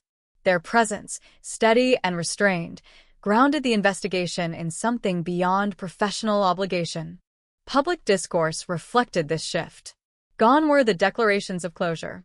In their place emerged discussions about patience, about the ethics of uncertainty, about the responsibility owed to truth even when it resists. The case had become a lens through which broader questions were examined, its unresolved nature a feature rather than a flaw. Investigators confronted a hard boundary. Without new evidence, progress would stall. The framework they had built explained more than any theory before it, but explanation is not proof. The law demands thresholds that inference alone cannot cross. This was not failure. It was reality. Yet something subtle persisted, a sense that the case was closer to understanding than it had ever been. Not closer to resolution, but to clarity about what kind of mystery it truly was. It was not a story of chaos or impulse, but of quiet alignment, of moments that fit together without drawing attention. Sydney continued its endless motion, unaware of the fine distinctions being drawn behind closed doors. Streets changed, faces passed, nights came and went. But beneath that movement, the cold case held its ground, neither yielding nor retreating. As the ninth phase drew to a close, investigators recognized that the absence of an ending did not mean the absence of meaning. The case had taught them how easily certainty can mislead, how restraint can reveal more than force, and how truth, when delayed, often demands a different kind of listening. The mystery remained intact, unresolved, but no longer shapeless. It had edges now, contours defined by years of careful thought. And in those contours lay the enduring tension of the case, The knowledge that the truth existed, that it had always existed, and that finding it would require not one final revelation, but the convergence of patience, memory, and time itself. By the 10th stretch, the investigation felt less like a pursuit and more like a vigil, an act of staying present with a truth that refused to declare itself. Files were no longer shuffled in urgency. They were handled with care, as if each page carried a fragile balance that could be tipped by impatience. What had been learned was not insignificant, but it existed in a state that resisted transformation into certainty. Attention returned once more to the night as a lived experience, not a sequence of data points. Investigators asked a different question now, one that had lingered beneath every theory but rarely surfaced directly. How did the city feel at that hour? The ambient noise, the rhythm of movement, the way people occupied space without acknowledging one another. They reconstructed the atmosphere using archived radio broadcasts, late-night television schedules, even weather-driven crowd patterns. It was an attempt to understand not what happened, but how it could have happened unnoticed. This exercise clarified something uncomfortable. The disappearance did not require isolation. It required indifference.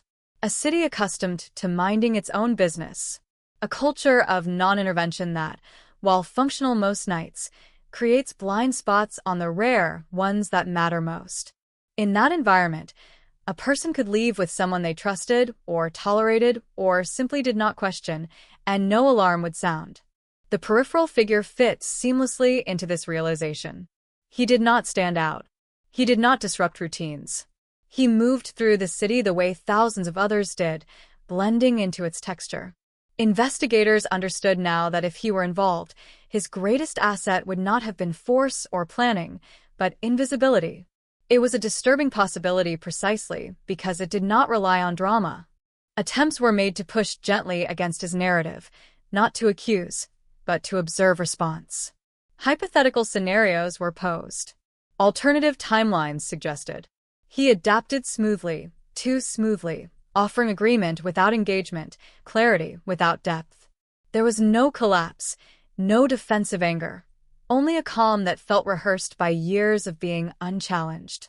Still, nothing crossed the line into proof. The family's role shifted again, from recipients of information to quiet partners in restraint. They supported the decision not to rush, not to label uncertainty as failure. Their endurance became part of the case's moral framework. It reminded everyone involved that truth owed more to patience than to performance. The confession was now effectively inert, its initial shock reduced to a footnote in internal discussions. It remained in the file because it had to, not because it mattered. Its presence served as a warning about how easily investigations can be redirected by narratives that satisfy emotional needs rather than evidentiary ones. A final review of all viable leads was conducted, not to close them, but to mark them honestly. This one incomplete. That one unprovable. Another unresolved but plausible. The language was careful, precise, stripped of implication. It was the vocabulary of an investigation that had learned humility. As this phase drew on, there was an unspoken acknowledgement that progress might now depend on something beyond method. A memory surfacing. A conscience shifting. A piece of information long held back finally released. Cold cases often end not with discovery, but with confession of a different kind, offered freely, without prompting. Whether that would ever happen here remained unknown. Sydney carried on, indifferent to the quiet vigil unfolding within its institutions. The city had absorbed the case into its history, another unresolved chapter among many. Yet for those closest to it, the night of 1996 remained present, a fixed point against which all subsequent years were measured. By the end of the 10th phase, the investigation had reached a strange clarity. It knew what it could prove, and more importantly, what it could not. It knew the limits of its reach and the cost of pretending otherwise. The case stood unresolved, but not unexplored, its mystery refined rather than erased. The cold case endured, suspended between knowledge and doubt, waiting not for a grand breakthrough, but for the one small shift that could turn understanding into truth and silence into an answer that had taken decades to find. By the 11th and final stretch, the investigation no longer sought permission to exist. It simply did, a constant undercurrent beneath the city's present tense. There was no announcement, no declaration of an end, because endings imply completion, and this case had learned how to survive without it. What remained was not momentum, but resolve, the quiet decision to keep a space open for truth, however long it took to arrive. The files were not sealed. They were stabilized, marked not as finished, but as active and waiting. Investigators documented what had been learned with a precision born of restraint, careful to separate inference from fact, belief from proof. This was not surrender. It was discipline, a recognition that forcing closure would only distort what the case had already revealed about itself.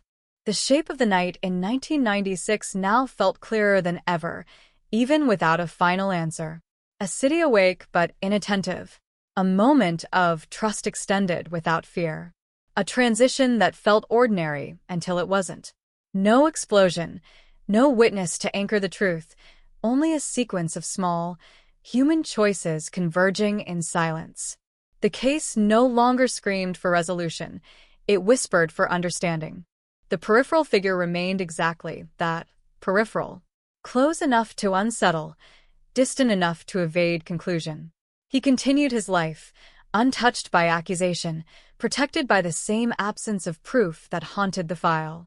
Investigators accepted the discomfort of this reality. Justice, they knew, cannot be built on intuition alone, no matter how persistent it feels. The confession, once so powerful it threatened to end everything, now sat inert, its chilling promise dissolved by scrutiny. It had not solved the case. It had revealed something else instead, how desperately people want mysteries to end, and how dangerous that desire can be when it outruns evidence. In that sense, the confession became part of the case's lesson rather than its solution. For the family, time had reshaped grief into something quieter, but no less present. They lived with the unanswered question not because they chose to, but because they had no alternative. What they asked for now was not certainty, but honesty, a commitment that the truth, if it ever surfaced, would be recognized rather than resisted. Their endurance became the final moral anchor of the case. The city, vast and unknowing, continued to move around the absence at its center. Streets were renamed. Buildings replaced memories. New generations walked the same routes without realizing how thin the boundary can be between routine and disappearance. The night that took her blended into countless others, indistinguishable on the surface, unique beneath it. Cold cases do not end the way stories do. They do not resolve, they persist. They wait in margins in archives, in the back of minds that refuse to let go. This one remained open not because it had failed, but because it had resisted being reduced to something smaller than it was. Somewhere, perhaps, a memory still exists unspoken. A detail withheld. A conscience that has not yet found its voice. The investigation leaves room for that possibility, because room is the one thing this case has learned to protect. And so the story does not close. It lingers. A name still spoken. A night still replayed. A cold case that endures, not as a relic of the past, but as a living question, suspended in the present, waiting for the moment when silence finally breaks. Not with certainty, but with truth. If Part 11 was about endurance, Part 12 is about return. Years later, the case resurfaced not with drama, but with a tremor, small, almost dismissible. A data audit. A routine digitization project meant to modernize old archives. Boxes reopened not because someone believed, but because a system required consistency. And sometimes, that is how truth gets its second chance. Not through obsession, but through procedure.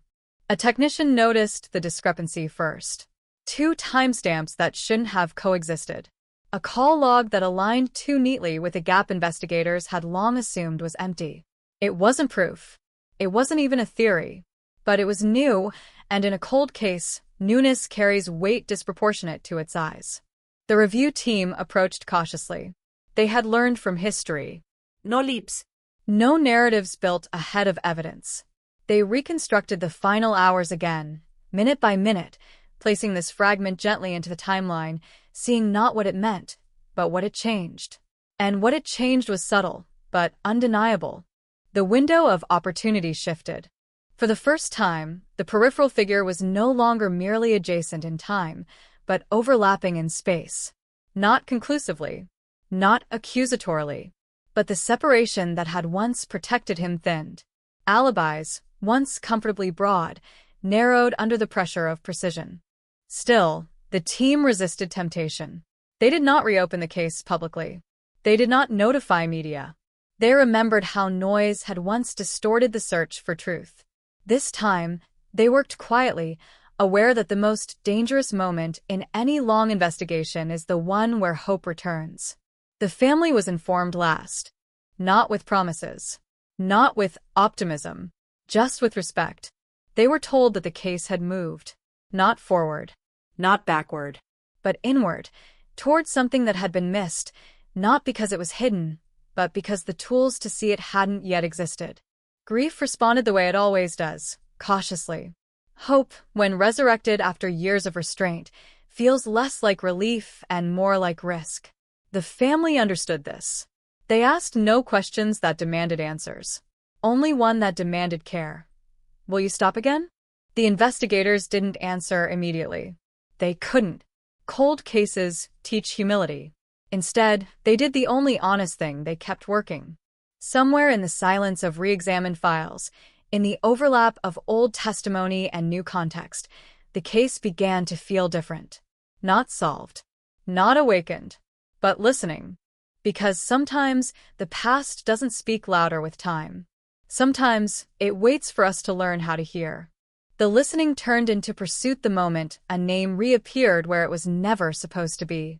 Not shouted, not flagged, just there.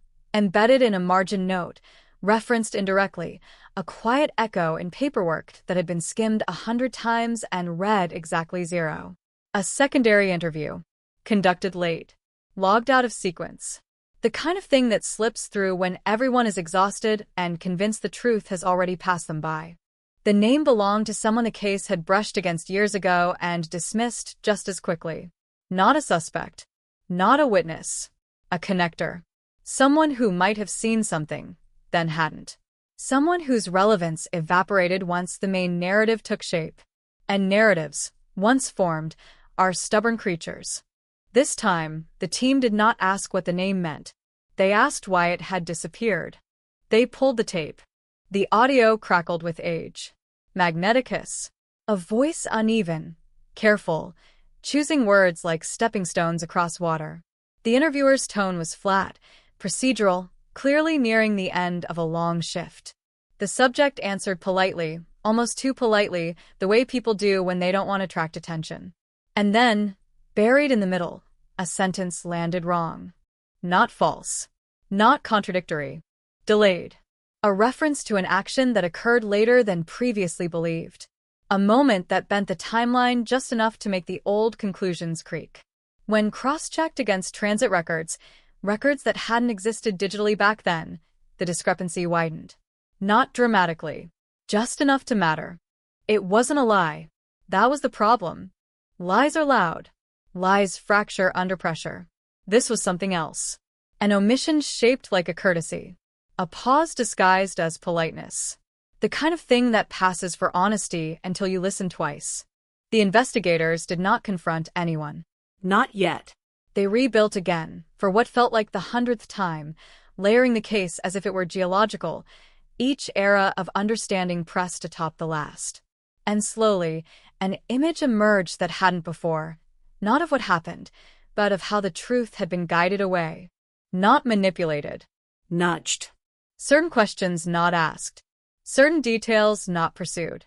A shared assumption that the night had only one shape, and once agreed upon, never questioned again.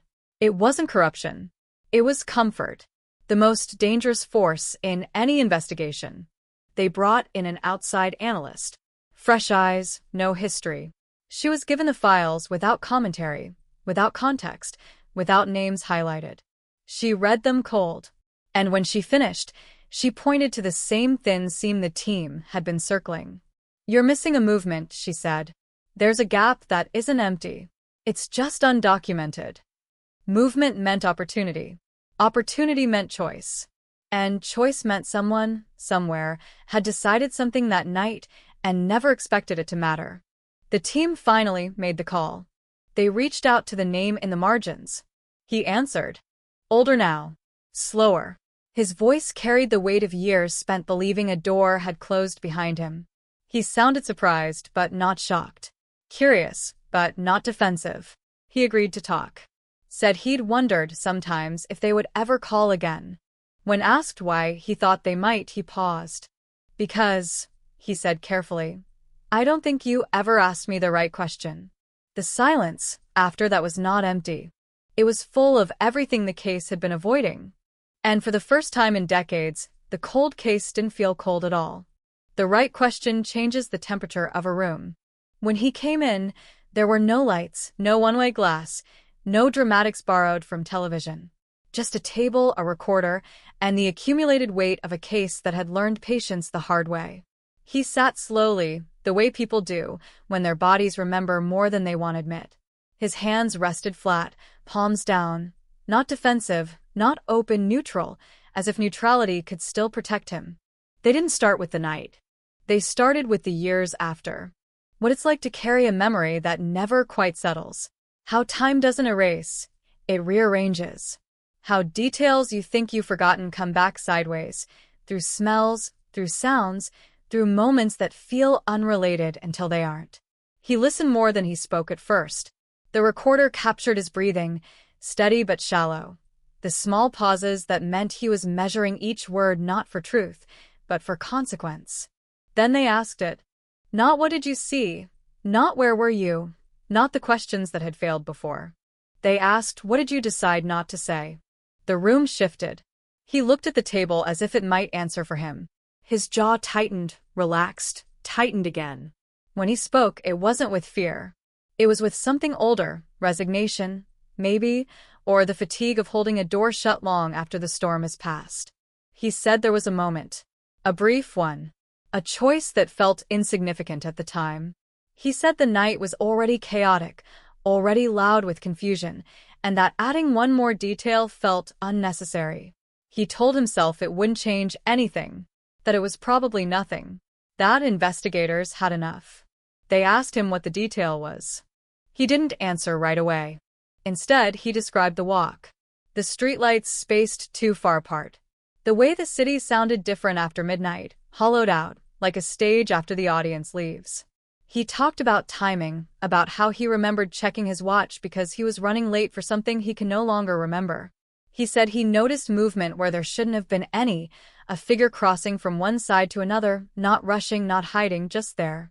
He had assumed it was unrelated. That assumption had calcified into silence. As he spoke, the timeline began to breathe. The rigid structure the case had relied on for decades loosened, allowing a new shape to form. Not a replacement, an expansion. One more path through the night, one more set of footsteps that intersected where no one had thought to look. They asked why he hadn't mentioned it later. Why, over all the years, he never corrected the record. He said the case moved on without him. He said the questions stopped coming. He said, at some point, the silence felt mutual, almost agreed upon. And then, admitting it would mean admitting that he'd made a choice. Small, human, but irreversible. Outside the room, the investigators didn't celebrate. They didn't even speak. They listened to the recording again, isolating the moments where his voice shifted, where memory overtook caution. They cross-referenced his account with the adjusted timeline, with transit data, with environmental reports that place light and shadow exactly where he described. It fit. Not perfectly. Perfect fits are suspicious. But enough to demand attention. The case, once defined by absence, now had presence. A figure moving through it, no longer abstract, no longer hypothetical. Someone who had existed in the margins for decades, now stepping into the center not by force, but by gravity. The family was told again. This time, the word progress was used carefully, like fragile glass. They were warned that nothing was certain, that uncertainty was still the dominant language of the case. But they heard something else beneath it, a tone they hadn't heard before. Direction. And direction, after all those years, felt dangerous. Because when a cold case starts pointing somewhere, it also starts pointing at someone. And somewhere, in the quiet geometry of that long-ago night, the truth was beginning to realize it no longer had the luxury of staying hidden. Direction sharpens everything. Once the case began to point, the air around it changed. Files moved faster. Voices dropped lower. Every action carried the unspoken awareness that momentum, once gained, is difficult to control. The investigators felt it in their bodies before they named it. The tightening in the chest, the sense that each step forward narrowed the path behind them. They returned to the night again, but this time they walked it. Not metaphorically. Physically. Same streets. Same distances. Same blind corners where light failed and sound bent.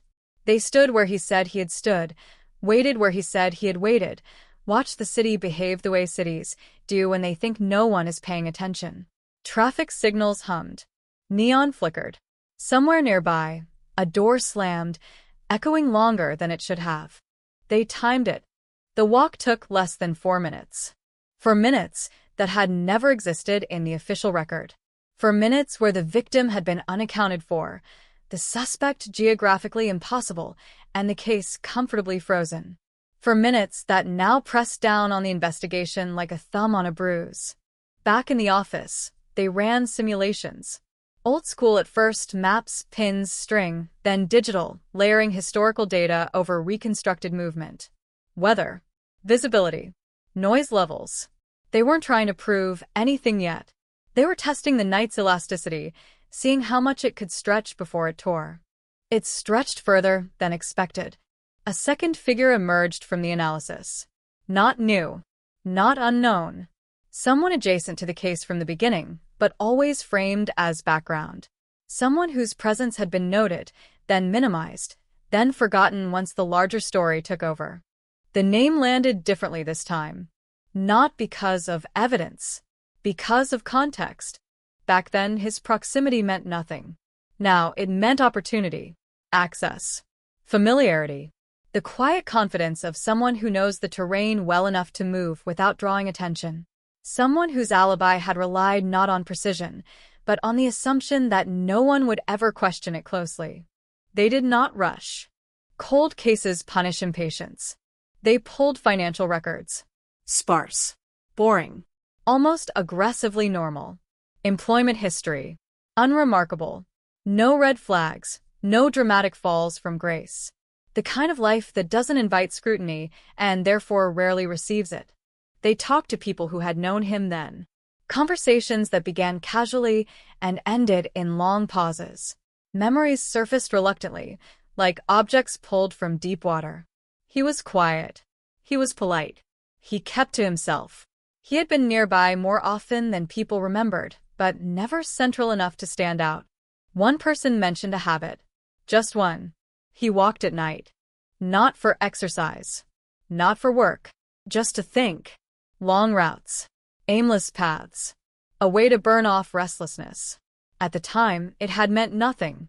Now, it drew a line straight through the heart of the timeline. They went back to him. This time, the interview felt different. Not accusatory. Focused. They asked about routines, about habits, about the way nights used to pass back then. He answered easily at first, confident in the familiarity of his own history. Then, the questions tightened. The margins narrowed. They asked him where he walked. He hesitated. Just enough. Not the dramatic pause of guilt. The subtle recalibration of someone realizing the map in his head no longer matched the one on the table. He corrected himself mid-sentence. Adjusted a detail. Smiled, as if to smooth over something only he had noticed. The investigators noticed. Afterward, alone with the recording, they replayed that moment again and again. The shift in tone. The microsecond of delay. The way his voice dipped, then rose, searching for solid ground. It wasn't proof, but it was friction. And friction in a case this old was heat. Outside, the city carried on oblivious. People passed the streets where the night had once folded in on itself. They didn't know they were walking through an unresolved equation, a place where the past had been waiting patiently for someone to ask better questions. Inside the case, the silence was no longer mutual. It was strained. And strain left long enough has a way of breaking. Breaking rarely sounds like collapse. More often, it sounds like repetition. The same questions asked again, slightly rephrased. The same answers returned, slightly altered. The dance between certainty and doubt tightening until there's no room left to improvise. That's where the investigators held him, right at the edge of his own story, where memory stops being a refuge and starts becoming a trap. They didn't accuse. Accusations invite defenses, and defenses build walls. Instead, they let the evidence breathe between them. The adjusted timeline. The 4 missing minutes. The witness who had finally spoken after decades of silence. Each piece placed gently on the table, not as weapons, but as weight. He watched them carefully. Not with panic, with calculation. He corrected small things. Offered clarifications no one had asked for. Volunteered context where none was required. People do that when they feel the ground shift. They try to stabilize it with words. But words, once spoken, leave traces. And traces accumulate. They asked him about that night again. Not where he was, but how he felt. The question landed wrong. He blinked just once. His posture changed. He leaned back, as if distance might restore control. He spoke about stress, about a difficult period in his life, about being restless, unable to sleep. He said walking helped. He said the city at night felt honest, stripped of performance. Honest. The word hung there, heavy with irony. They asked if he remembered seeing anyone. He said no. They let the silence answer for him. Silence is not absence. It's pressure. It invites the mind to fill it, to smooth it over, to escape. When he spoke again, it wasn't in response to a question. It was an addition. A detail sliding into place too late. He mentioned a sound. A brief disturbance. A raised voice. Nothing clear. Nothing worth reporting, he said. Just the city being the city. But the detail aligned too well with the new reconstruction. Too neatly with the moment the victim vanished from all known trajectories. The investigators exchanged a glance. They didn't react. They didn't interrupt. They let him keep talking. And he did. Not confessing. Explaining. Explaining why things can be misunderstood. Why nights blur together. Why people misremember. He spoke faster now, the careful neutrality of earlier interviews replaced by a need to define the narrative before it defined him. They asked him why, if it was nothing, he remembered it at all. That was the crack. He stopped. The room seemed to shrink. The recorder hummed softly, indifferent, capturing everything. He stared at the wall, not at them, as if the truth might be written somewhere just out of view. When he spoke again, his voice was quieter, stripped of polish. He said he remembered because he had thought about it later. He said he remembered because it bothered him. He said he remembered because at the time he told himself it was none of his business. The words landed with a dull finality. Not an admission of guilt, but an admission of proximity, of awareness, of being close enough to choose silence. After the interview, the team sat without speaking. They didn't need to. The case had shifted again, not forward, not backward, but downward, into a deeper layer where intent and opportunity begin to overlap. They sought corroboration. Not urgently, methodically. CCTV fragments from private businesses that had never been canvassed. Audio logs from emergency lines dismissed as unrelated noise. Environmental data that placed sound travel exactly where he said it hadn't mattered. Patterns emerged. Nothing dramatic. Nothing cinematic. Just consistency. And consistency, after decades of contradiction, felt dangerous. For the first time, they discussed the word out loud. Suspect. Not in a report. Not in a press release. In the quiet space between professionals who understood what that word would demand of them. It meant scrutiny. It meant resistance. It meant the possibility that the end of the case would be uglier than its beginning. Outside, the night returned to the streets, unchanged. People walked without knowing whose footsteps they echoed. Windows glowed, then went dark. Somewhere, a man lay awake, feeling the weight of questions he had once believed would never find him again. The case had not closed, but it had chosen its direction. And this time, it was no longer willing to look away. Pressure doesn't announce itself. It accumulates. Once the word suspect entered the room, everything that followed carried a different gravity. The case stopped orbiting possibility and began to pull inward. Decisions were slower now, heavier. Every move had to justify itself not just to the present, but to the past, to decades of missed chances and mistaken certainty. They built the case sideways. Not by chasing him directly, but by walking the perimeter of his life at the time. Who he spoke to, where he lingered, which routines overlapped with the victims without ever touching on paper. They treated his world like a closed system, assuming nothing, verifying everything. What emerged wasn't a monster. That was the most unsettling part. No history of violence. No prior record.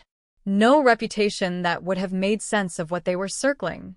Just a man moving through the city, with enough anonymity to disappear in plain sight.